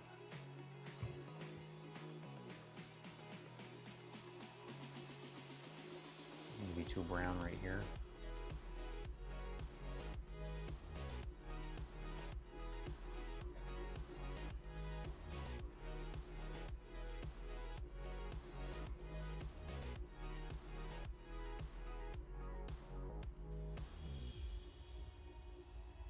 I'm going to do this boulder next. It's just kind of a dark thing.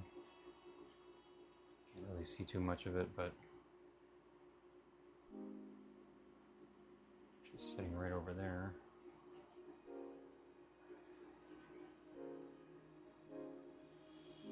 Oh, thanks, Sneepy. Yeah, this one's changing, because I'm doing it kind of quick. It's kind of changing maybe a little bit more than some other things I might do that would be more just kind of done in a really slower way, and doing like one step and then doing like one area, just paint it all in, then do another area. So I'm kind of going back over things and changing it a lot in some cases. Right over here, I'm going to just outline the bottom of this boulder right here. It's actually a little higher than I meant to go, but you know what? Actually, it's kind of dark on the bottom of that boulder. Let me just do this. Part of painting is just really looking at what's going on. Oh, hi Indrima. Thanks for coming. I don't know if I said your name right. But yeah, part of painting is just looking at what's going on and just seeing if it looks good or not. where something is in the right place, and you have to keep it where it is, or if you need to fix it or whatever.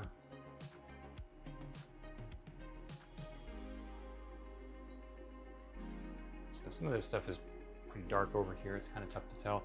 You know what, I'm going to add a little edge, a little lighter area right next to that rock, just so you can at least see it, because right now it's just pretty, just kind of blending them into the background a little bit too much. I mean, it's in the background, but you can't even tell it's there really. So I'm going to just put this in here. It's still too light, or too dark, I mean. Bringing this little edge just so you can see the boulder. Okay, so I'm gonna go back over the edge of the boulder to fix it, but now that's kind of helping to just at least show there's something there. This is all just a bunch of sort of shapes in the water here, but there's still, it's not completely random, still kind of things you have to do to make sure it doesn't look like a mess.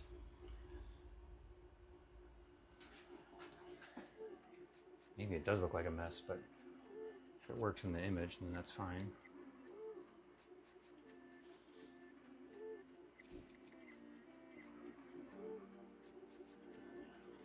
I'm actually going to lighten the area kind of below the boulder also. Like this is a little extra dark right here, because it's kind of got, you can sort of see it reflecting on the bottom there. And then it's lighter right over here, showing that shape in the water also. So, do you guys like this time? I did it an hour later today than I had done it the last few weeks, so I was noticing people seem to join later, and I was doing it before. I don't know if people were just out doing their Saturday things, and then they kind of were more online after that.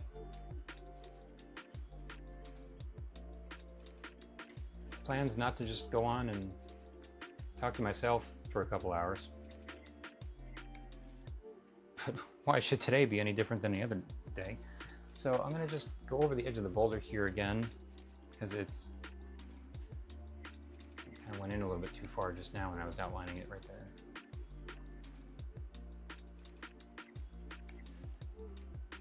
And this is not in the reflection, so making a harder edge help it to sort of stand out that way. And I want the stuff in the reflection to be more kind of blended together a little bit. This is kind of a little thing I'm doing, but it'll help to hopefully be able to see what you're actually looking at there, instead of just having it be kind of hard to tell what's going on.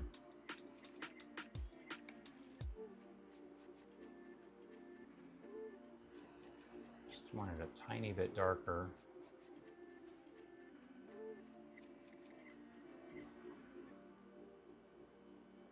And then I'm also going to add, there's this little bit of light hitting on the top of the boulder right there. So I think maybe I'll do that right now.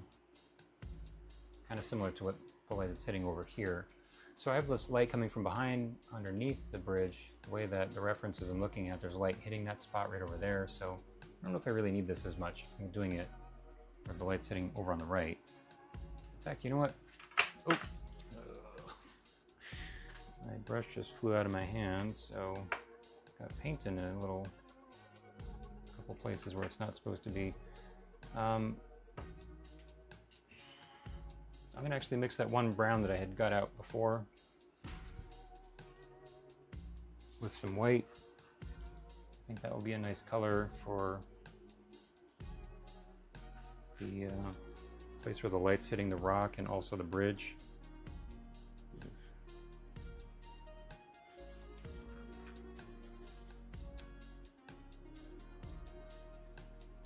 I don't know why, but in the last several years, it seems like things have changed with palette knives. Just the palette knife industry. It seems like really difficult to find good ones all of a sudden. There's a lot of kind of crafty ones. This one I have is pretty good. It's from Richson.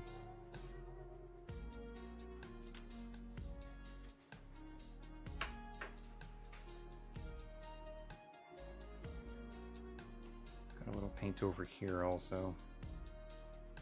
It's always good to wipe off paint as soon as it gets on something where it's not supposed to be, because then if you don't, You'll find it everywhere. It'll be on your forehead, the wall, your chair.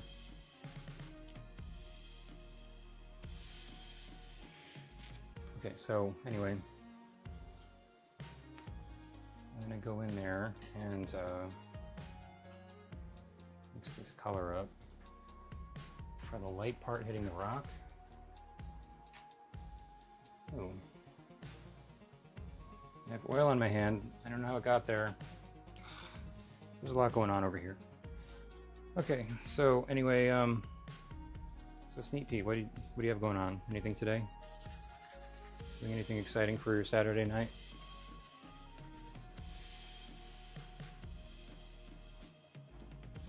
I think I might be watching a movie a little bit.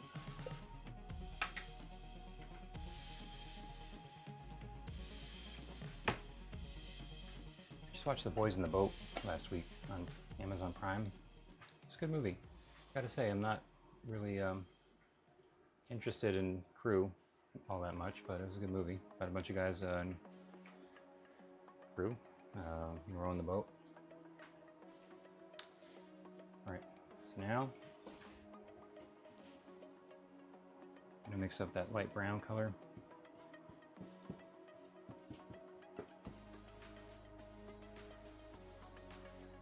Taking the blue over here, but I think that's fine. I don't think it's a little bit of like a bluish, light blue color. I don't think I really need to bother getting more white just for this so much. That's probably fine, but we'll see how it looks.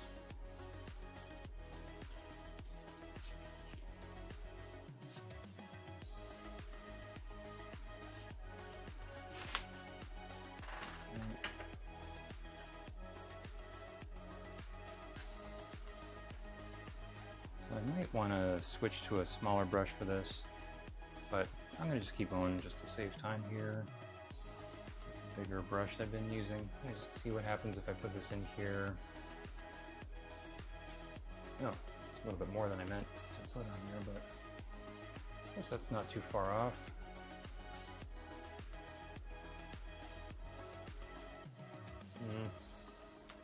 Not really crazy about that. I think I'm gonna have to just adjust it a little bit. Oh, Amelia, you're watching Lost. My dad and I know a lot of people that watch Lost or used to watch Lost, and I never actually watched it, so I know it was like this big craze for a while there. Apparently you just never knew what was going on, and every week you watched it and you still didn't know what was going on. I feel like Twin Peaks was like that, the original series. I've been meaning to watch the newer one too, but back when it came out, like everybody was watching it, but no one had any idea what was happening.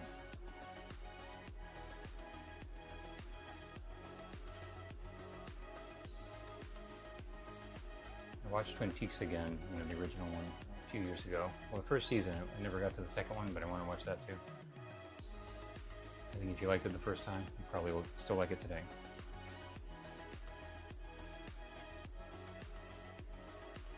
So I'm going to put in a little, just kind of this little divot right here, a little bit darker.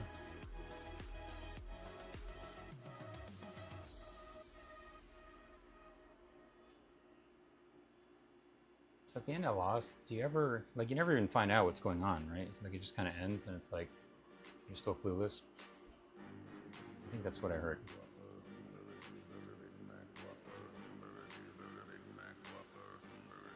There's a lot of shows I've heard about which I haven't seen. These big hits like Parks and Rec, never seen it. Mad Men, never seen it.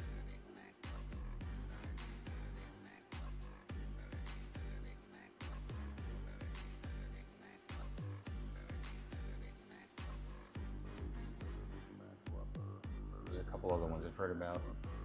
Just don't really have a whole lot of time for watching things. I like What We Do in the Shadows though. It's a really great show. Haven't seen it too much lately, but it's funny.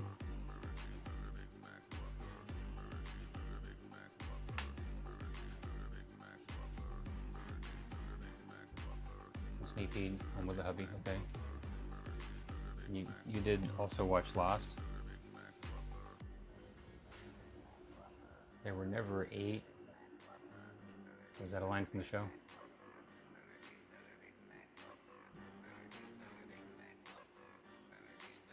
I need to do something with this rock here, the area above it, just to kind of like help it stand out a little bit more.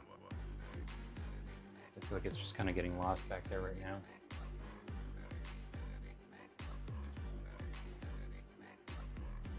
Okay. So you sort of find out what happens with Lost, but not really. Well, also Walking Dead. I did see one episode. I had no idea what was going on. It was like way into the story, but I guess that's largely about the people and the characters in the show. Another one, Breaking Bad. Saw one episode. It was like season 3 or something like that. I didn't know what was going on. So I gotta watch this stuff at some point, I guess. Cobra Kai, never seen it. I don't know. In fact, really, I don't watch hardly any shows at this point. I used to watch them a lot, long time ago. Oh, Boys in the Boat. There were never 8? Really? Was there less or more than that? They made kind of a big deal about how many guys are in the boat. I didn't really know that story before I watched the movie. So I'm gonna just go in here, and I don't know what I need to do. I'm gonna just try a little bit of like a lighter green over here, because there's this dark thing that's happening that's just not helping anything. Put that in, and I need a little slightly more saturated green.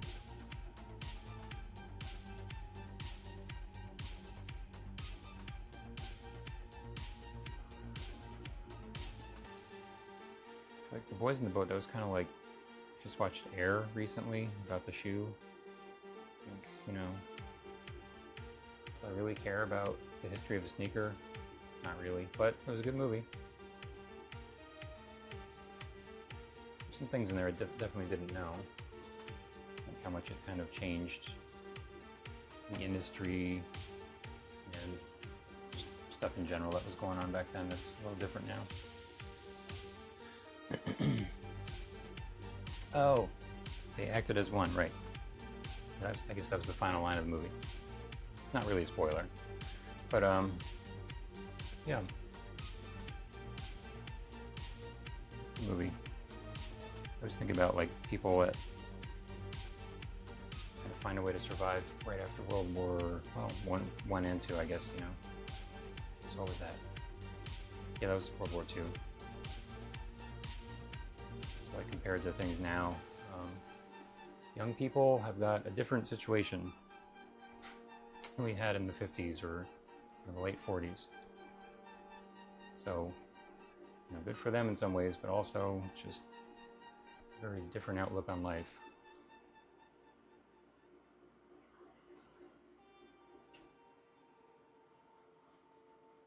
Not saying like I was around back then, like I know, but it's always interesting to think about just how things were then compared to now. Okay, so I feel like the rock is standing out a lot better. It's, I don't know, maybe it needs a little more help with something. Let me get rid of this thing here. There actually is a little darker spot right there in the reference, but I don't think anyone's going to miss that. Okay.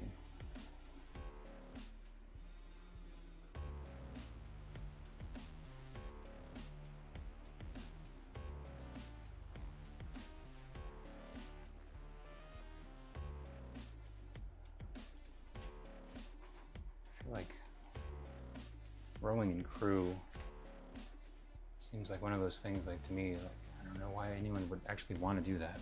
It just seems like agony. It's like cross-country skiing. Like, I guess there are people somewhere that enjoy it. I mean, it must be. It just seems like so much work. Like not good work, just like work that's like not fun. I don't know. It's another one, I've never done it, so maybe I shouldn't knock it.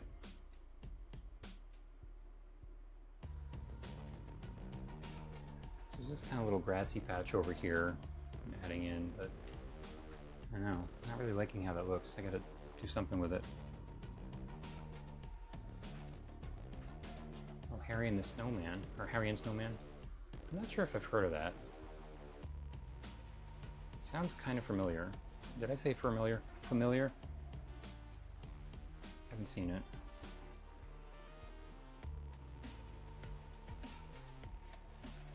Seems like documentaries are definitely way bigger now than they used to be 20 years ago.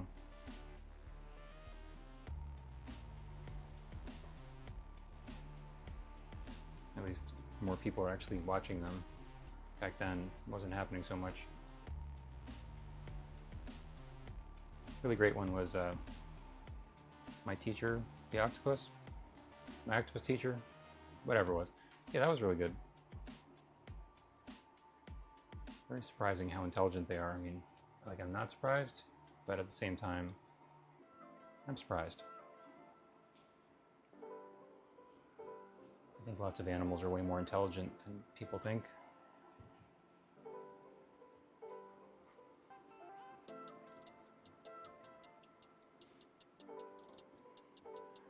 So I'm going to get rid of this little light streak here. It's not really... There is kind of a little edge on the shore, kind of like I was talking about before. It's just this hard edge right on the bottom there. I'm going to make it a little more slim in this spot, a little slimmer. Slimmer? Is that a word?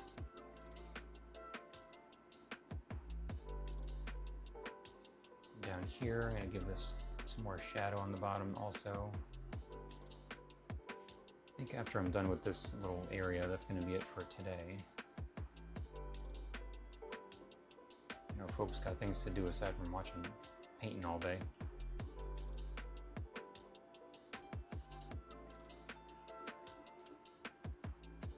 Yeah. So, I think that is helping. Maybe it's just a little bit too hard of a line right now, but it's kind of showing the grass is like just darker at the bottom right there. I don't know if it's grass, it might be something else, but some kind of plant growing over there. There's just all kinds of nondescript stuff going on right here. I don't know, it's like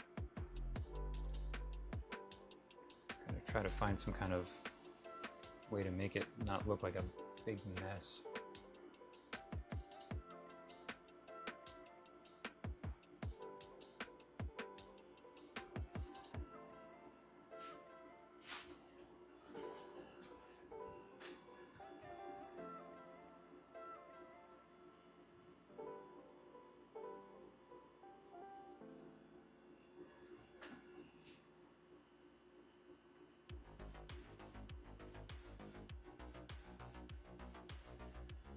Definitely one of the important things with landscapes is having different areas kind of show out where there's something behind something else.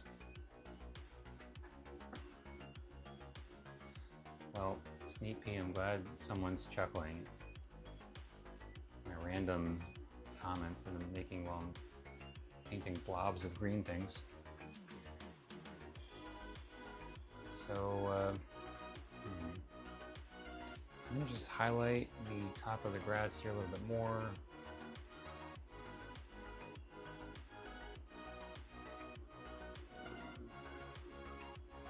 I feel like it's kind of almost there.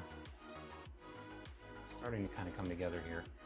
So yeah, like I was saying, you know, when you've got landscapes like this, and there's all these things that are, some of them are really far away and some of them much closer. You have to find a way of making things stand out so you can tell which is which. There's cases where it can kind of just all blend together and makes it a little hard to tell what's going on.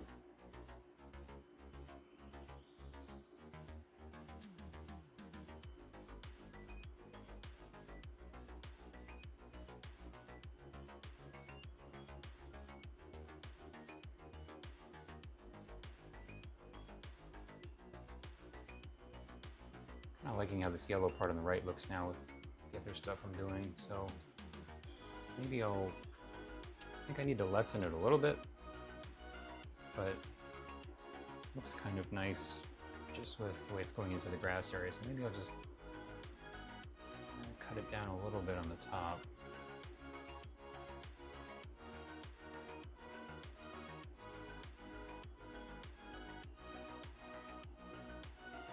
Try to just do this in a way that's not getting rid of it too much, but it's like a little overboard right now. And just try to reduce it just enough that it kind of fits in right there.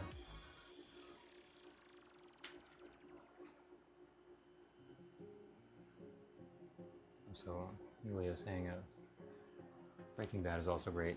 Yeah, I've heard people talk about it being like a perfect show.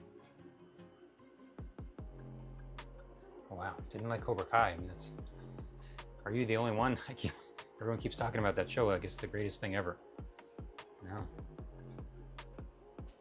I mean, I like the Karate Kid back in the 80s, but I think I had a Karate Kid reference last week or the week before.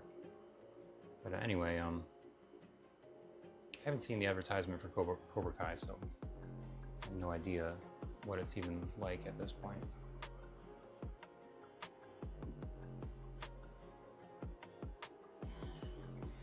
So some of the stuff I just did over here, I don't know, I think I need to add a little bit more yellow back in. Maybe this time I've gone too far. I think that's been a quote in lots of movies.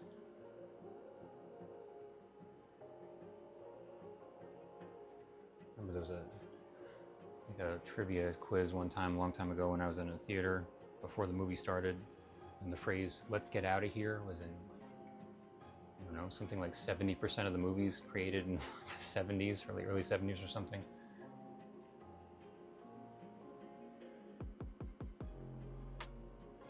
Maybe it was even more than that. Well, you know what? I kind of forgot about this little thing over here. It's kind of blending in too much. You know what? Actually, that should be higher up. Do I want to move that thing? Yeah, it's too low. It's like, I feel like it's kind of coming out of the bridge the way it looks right now, which is not what I need. Well, I'm gonna just do this real quick. Of course, I say that, it's probably not gonna be quick. But yeah, I think it's just not working right there. So in order to have that part come up, I'm opening a can of worms here, but those worms need to come out. So I'm gonna just darken the bottom of this thing.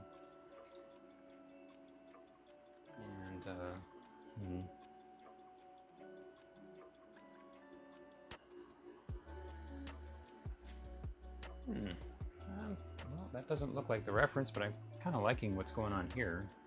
This little kind of looks like stuff spilling over into the water, but I don't know if I can leave that. It just might look a little odd. This is one of those cases where I'm going to just do what I want.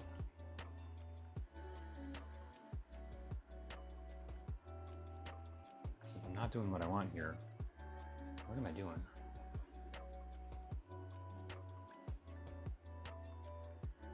Painting telling me what to do? It kind of is. Yeah, but I'm liking this little kind of section. It's almost like a, I don't know, color field painting. Those were big back in the 70s too. Like the phrase, "let's get out of here." So, you know, I am gonna just leave that because I kind of like it. So I'm gonna just try to get some kind of a reflection type of a look happening over here also.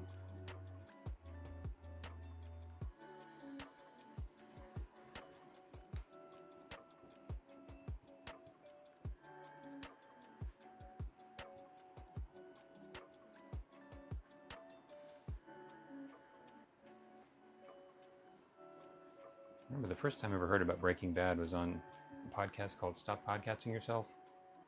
They were really into it from the beginning, like way before I heard anyone else talking about it. They were saying it was just kind of nuts. I guess that's what people liked about it.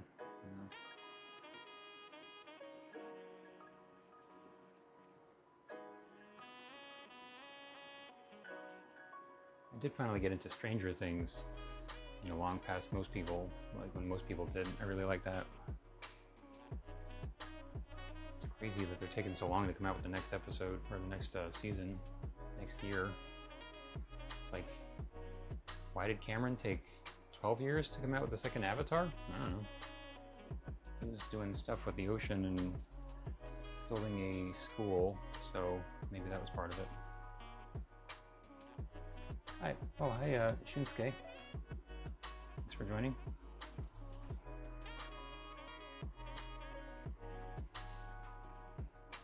So I think I've kind of got the look here of a reflection going on. Maybe I want to just go over it a little bit more, emphasize that. Or, no, I'm going to leave this part actually and just darken below. That's what I'm going to do. So it's going to be just a little bit darker here to emphasize what's happening already up that way.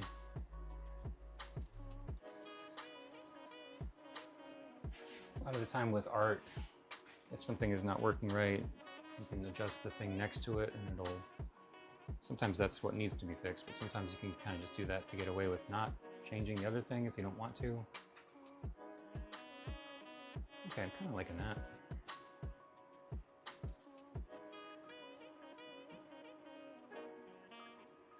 I'm working on my own paintings. I don't often say, that looks great.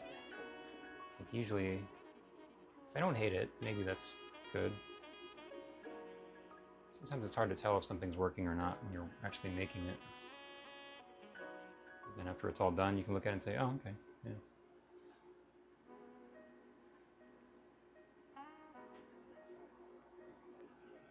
It tends to change a lot though while you're still in the middle of doing it. I'm going to go over this part over here because it's too bright. I'm supposed to have this sort of reflection of the area in the shadow up there, which actually on the reference this is lighter than what's going on above, which is kind of unusual, but just the way the light is reflecting and just the things that are showing up in the water, there's some little green things that are in there, that's what it's doing. So I'm gonna just go by that. Kind of like the way this edge looks down here for the reflection. I don't really want to mess with it too much, but I don't know if it's going to look kind of odd if I don't change that. It's a little bit strong. I don't feel like I want to put the little waves in there. They're very small. So, oh, thanks, Sneepy. So,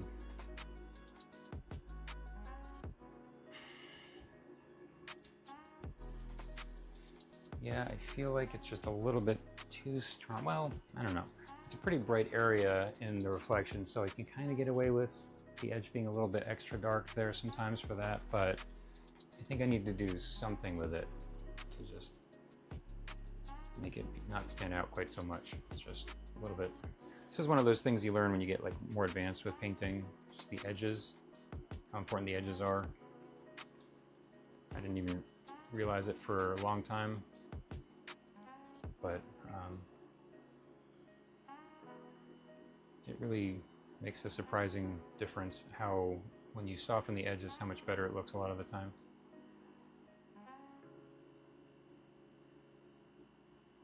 So just kind of messing with this over here,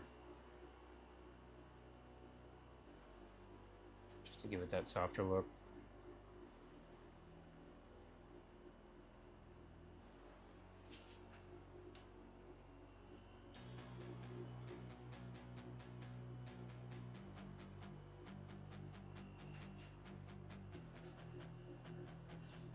Let me just, I think I have to do something with this, so see if I can just kind of disturb it a little bit.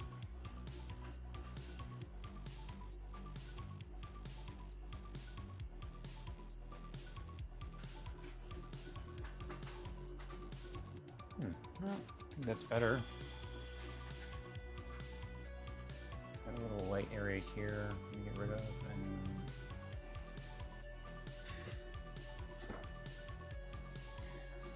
I think that might be enough for that part down there.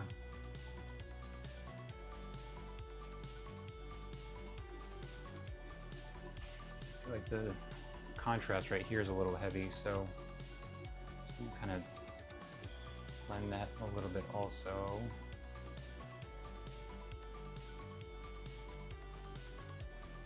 I don't want to go too far with it.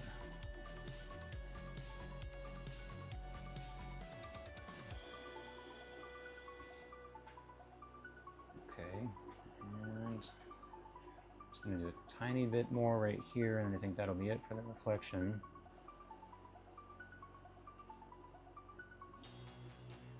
Okay, so I think I'm done with that part. This rock over here, I feel like that's reading as a rock now. Maybe, I don't know, I think I want to just kind of go over the top just a little bit more, so there's no kind of mistaking it.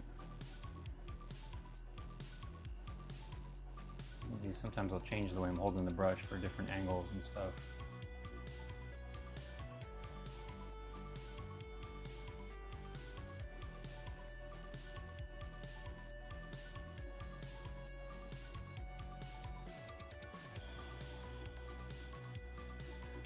To get a little bit darker on the top.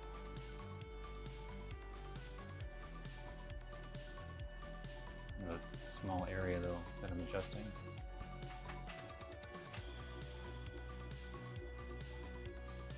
All right, I think that's fine, and the other kind of things going on over there are okay. I guess just looking at this one little line I have right here is kind of yellow, which actually it should be like a light brown. It's really, you know, sand or something maybe. So I don't know, it's probably not that big of a deal, but let me just go over it with a lighter, kind of light brown color.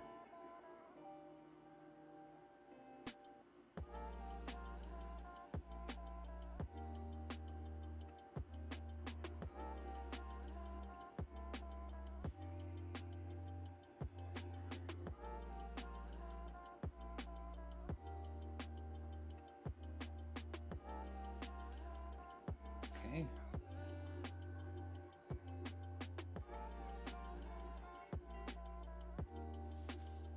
All right. So I don't think there's too much left to do back there. I think I'm gonna maybe say like I'm done with that part, and this part over here I think I'm done with. The water, there's not really too much to do in the water, but I just want to kind of check it. You know, maybe this line is a little kind of harsh right over here. Before I'm all done here, I want to just go in there and maybe soften this a little bit right here, so it doesn't stand out as this really harsh line so much.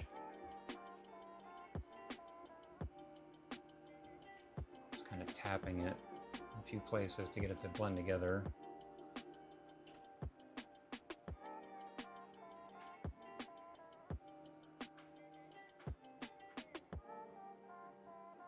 Oh,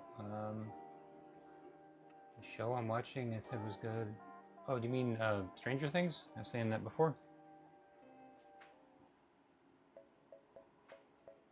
Or did I say, was I talking about something else? I don't know. Not really anything I'm watching right now. Oh, do you mean What We Do in the Shadows?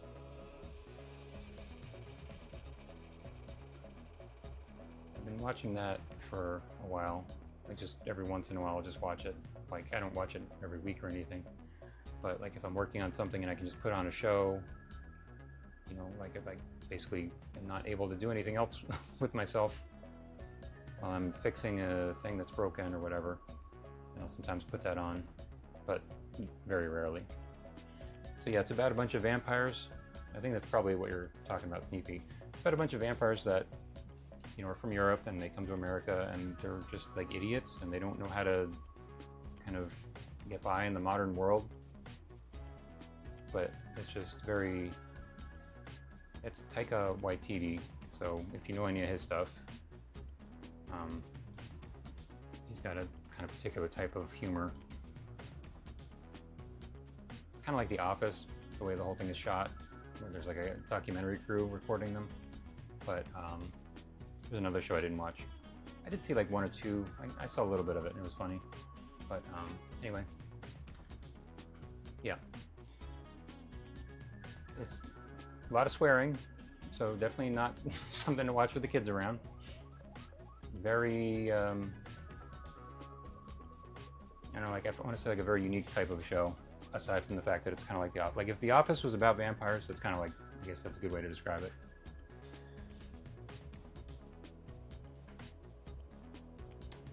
Okay, so I softened this over here. I think that's looking better now. One thing I do need to be careful about here is that the left side and the right side are on the same level, which right now they are not. That's a pretty big problem. So that means I either have to bring this up, which would be pretty easy because I didn't really do much there, or bring this down. Yeah, I'm gonna just leave that and bring the right side up. I'll just mark that now so that next time, just have it already in the right spot. If I made this bridge and the one side was way higher than the other, that'd be a problem. So I'm gonna just do this here. I can just like kind of rest my brush on here. Just go across like that. Look at that trick. Look at that. So I can see where the edge is over there. And just darken that a little bit more. I keep saying I'm almost done, but then I keep doing more stuff. And this is the way it is for me.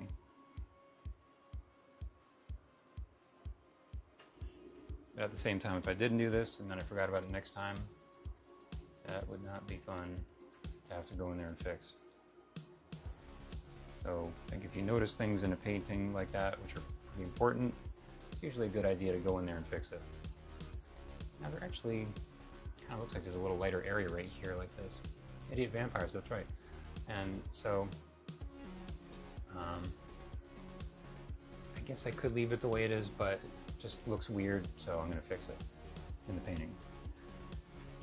It's one of those things where the reference looks odd just as a reference on its own.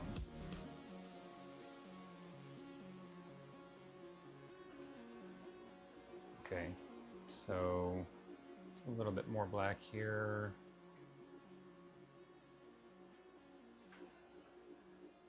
Oh, hi Gildemaria. Thanks for joining. And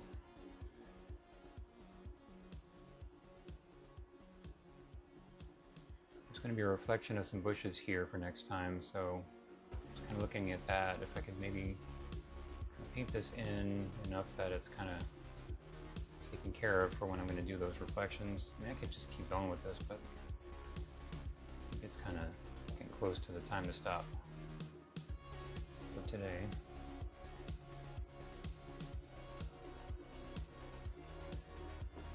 This will be all like dried up for next time. Should be, anyway. This edge is a little bit too strong.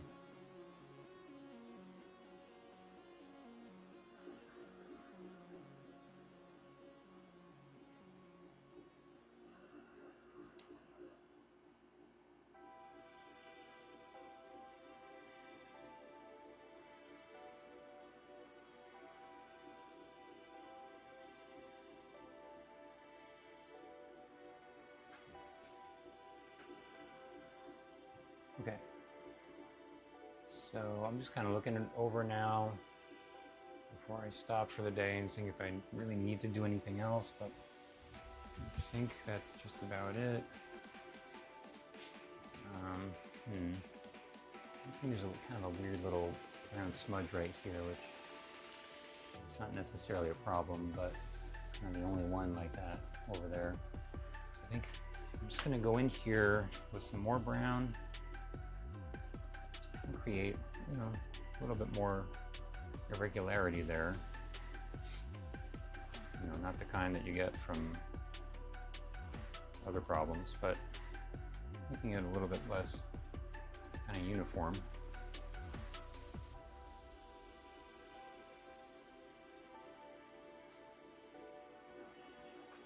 So that looks kind of dumb right now. I'm going to just work it in a little bit more though.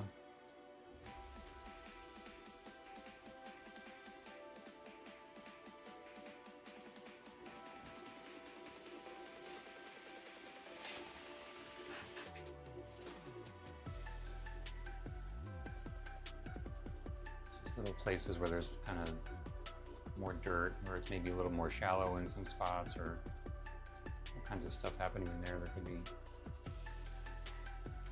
a little clump of fish hanging out somewhere. There's some leaves or something, old leaves that are just in there. You know, I'm not really sure if I like this better than before with all that brown stuff. So, I don't know. I'm kind of constantly on the verge of not liking what I'm doing, and then continuing with it, and then seeing like I do like it.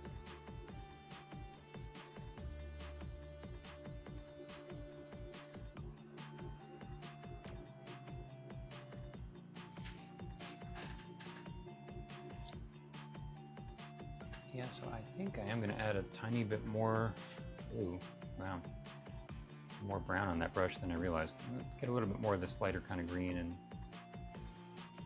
put it back in there to sort of make this less brown at this point. A little overboard maybe.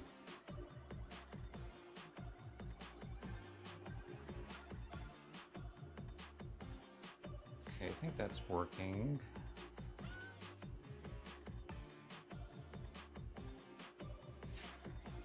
I also don't want to get too specific with this though, with like any little waves and stuff, because I don't have any of that anywhere else, but I think it's kind of coming together now.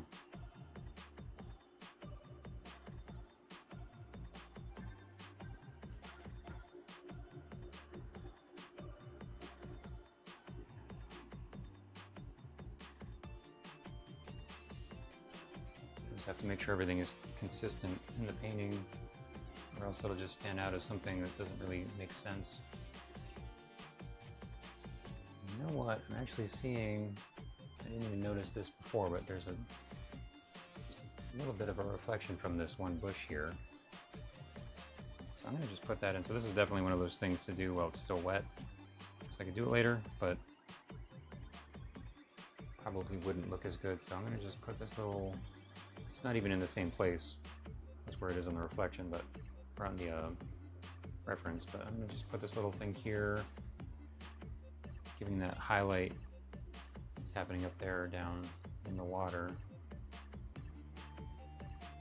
And again, I'm going to try to get directly below where this is happening above.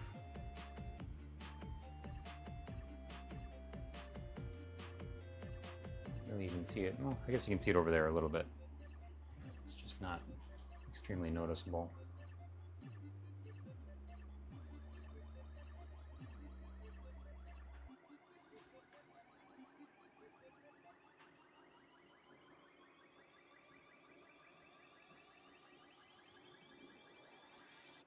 So the whole thing with the reflection is based on where the bottom of the object is, and from that point down, where the top should be if it's upside down.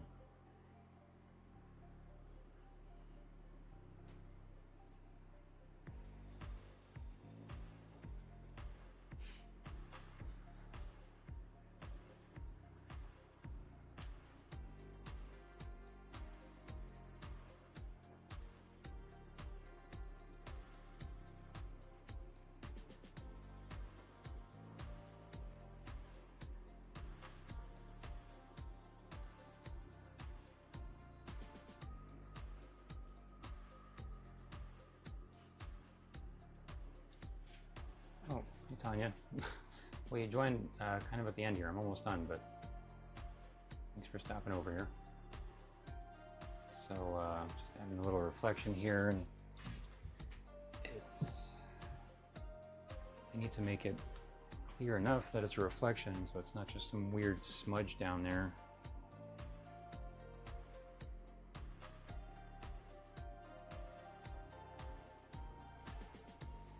Boy, that'd be like a real real insult to call somebody weird smudge.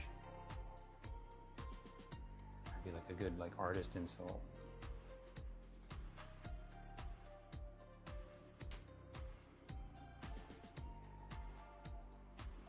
So I'm kind of putting this reflection in a little bit more clearly than it is in the reference.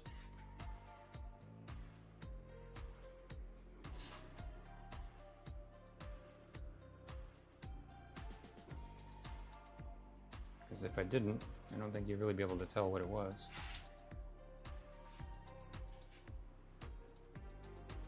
I can't tell what it is myself, and I'm the one making it, which is, I don't know, something's a little bit off about it still.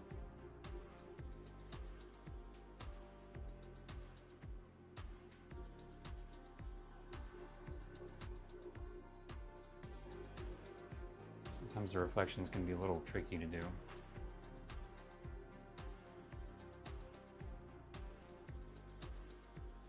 The brightest part down there should be the same as the brightest part above.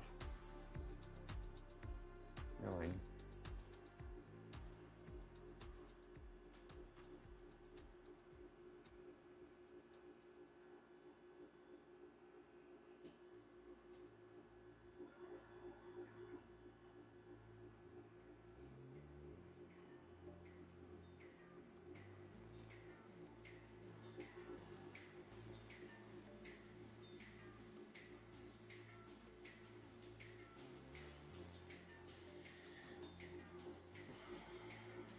Well, I think it's almost kind of there, but I don't know.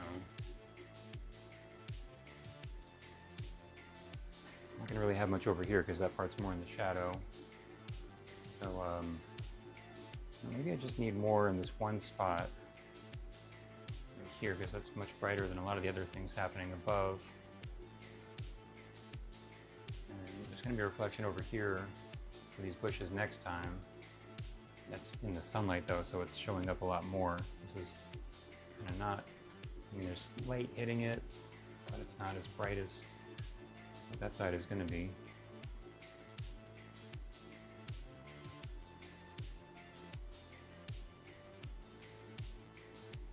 Okay, I think that kind of helps. That lighter part I just added in there. I want to soften the edge here a little bit. Maybe it's a little too noticeable also. So as bright as that is, this part here is almost as bright, so I'll just do that. So I guess it's getting more of a look of reflection now, but I don't know. It's kind of fine with it the way it was before, but I thought this might look nice. People love their reflections. Oh, thanks, Neepy. It's nice to know I'm not ruining it.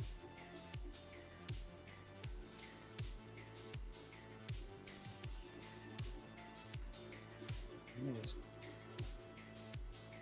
soften the edge here a little bit.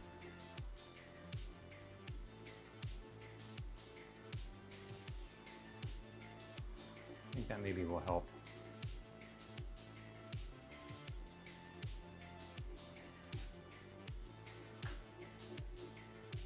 Oh.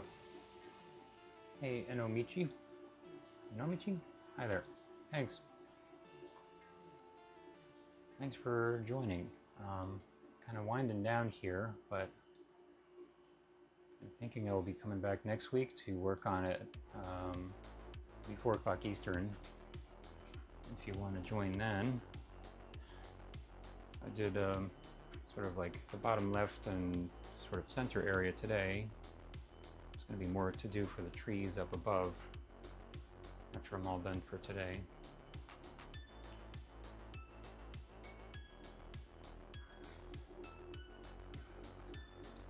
Just kind of getting the brightness for the reflections over here right at the moment.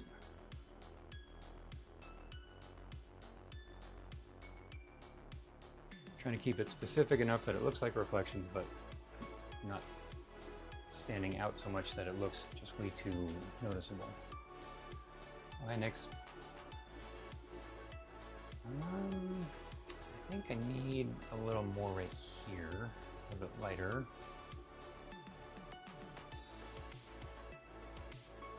So this should have a sort of butterfly wing kind of effect going on here. You could call it the butterfly effect, but that's something different. Really, if you looked at it from the side, it should just be totally mirroring what's happening above, but darker down here.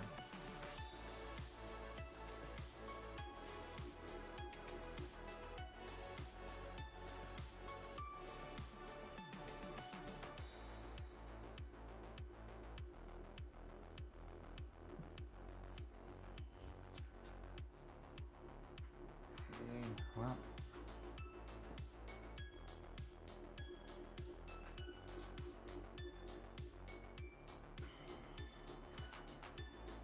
I don't think there's too much left to do with this.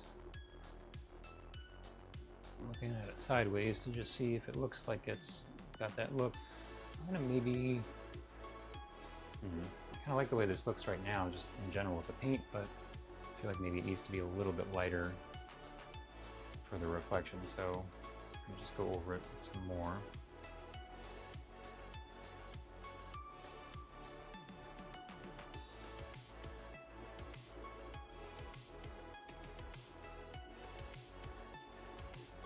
Okay, I feel like that is better, and I think maybe need just a little bit more for this one area here. If there's something, a certain brightness that's showing up in the water in one place, and it really should be showing up also anywhere else there's something that bright. Oh, thanks, Live Like You Mean It. Yes, I've been trying to get this reflection just right here.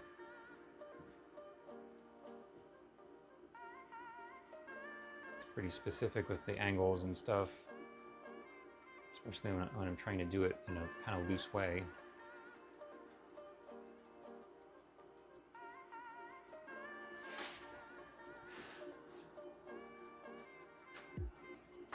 So you don't have the shadows really show up. It's only things that are sort of past a certain threshold that are bright enough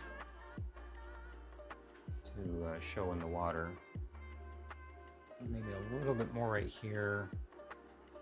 And there's not going to be much left for this reflection here. So I think that might be it. Check it from back here.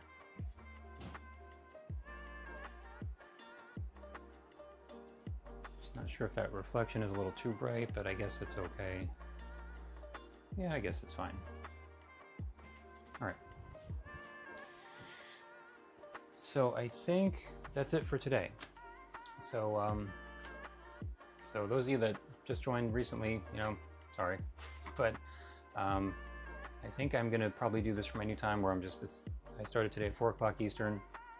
So if you wanna join me again next time, I'll be continuing and there's this tree up here, which I can do some more on, and this tree, I might do a little bit over here. Definitely there's some things on the right I can do down this way. There's some bushes and stuff, and the bridge itself, I think I definitely wanna touch up. It's like just kind of okay right now. So if you want to join me next time, 4 o'clock Eastern time in the US, I'll be doing it for a couple hours, maybe 2.5, whatever, so I get to a point where it's like a convenient place to stop. So if you want to join me again, that would be great.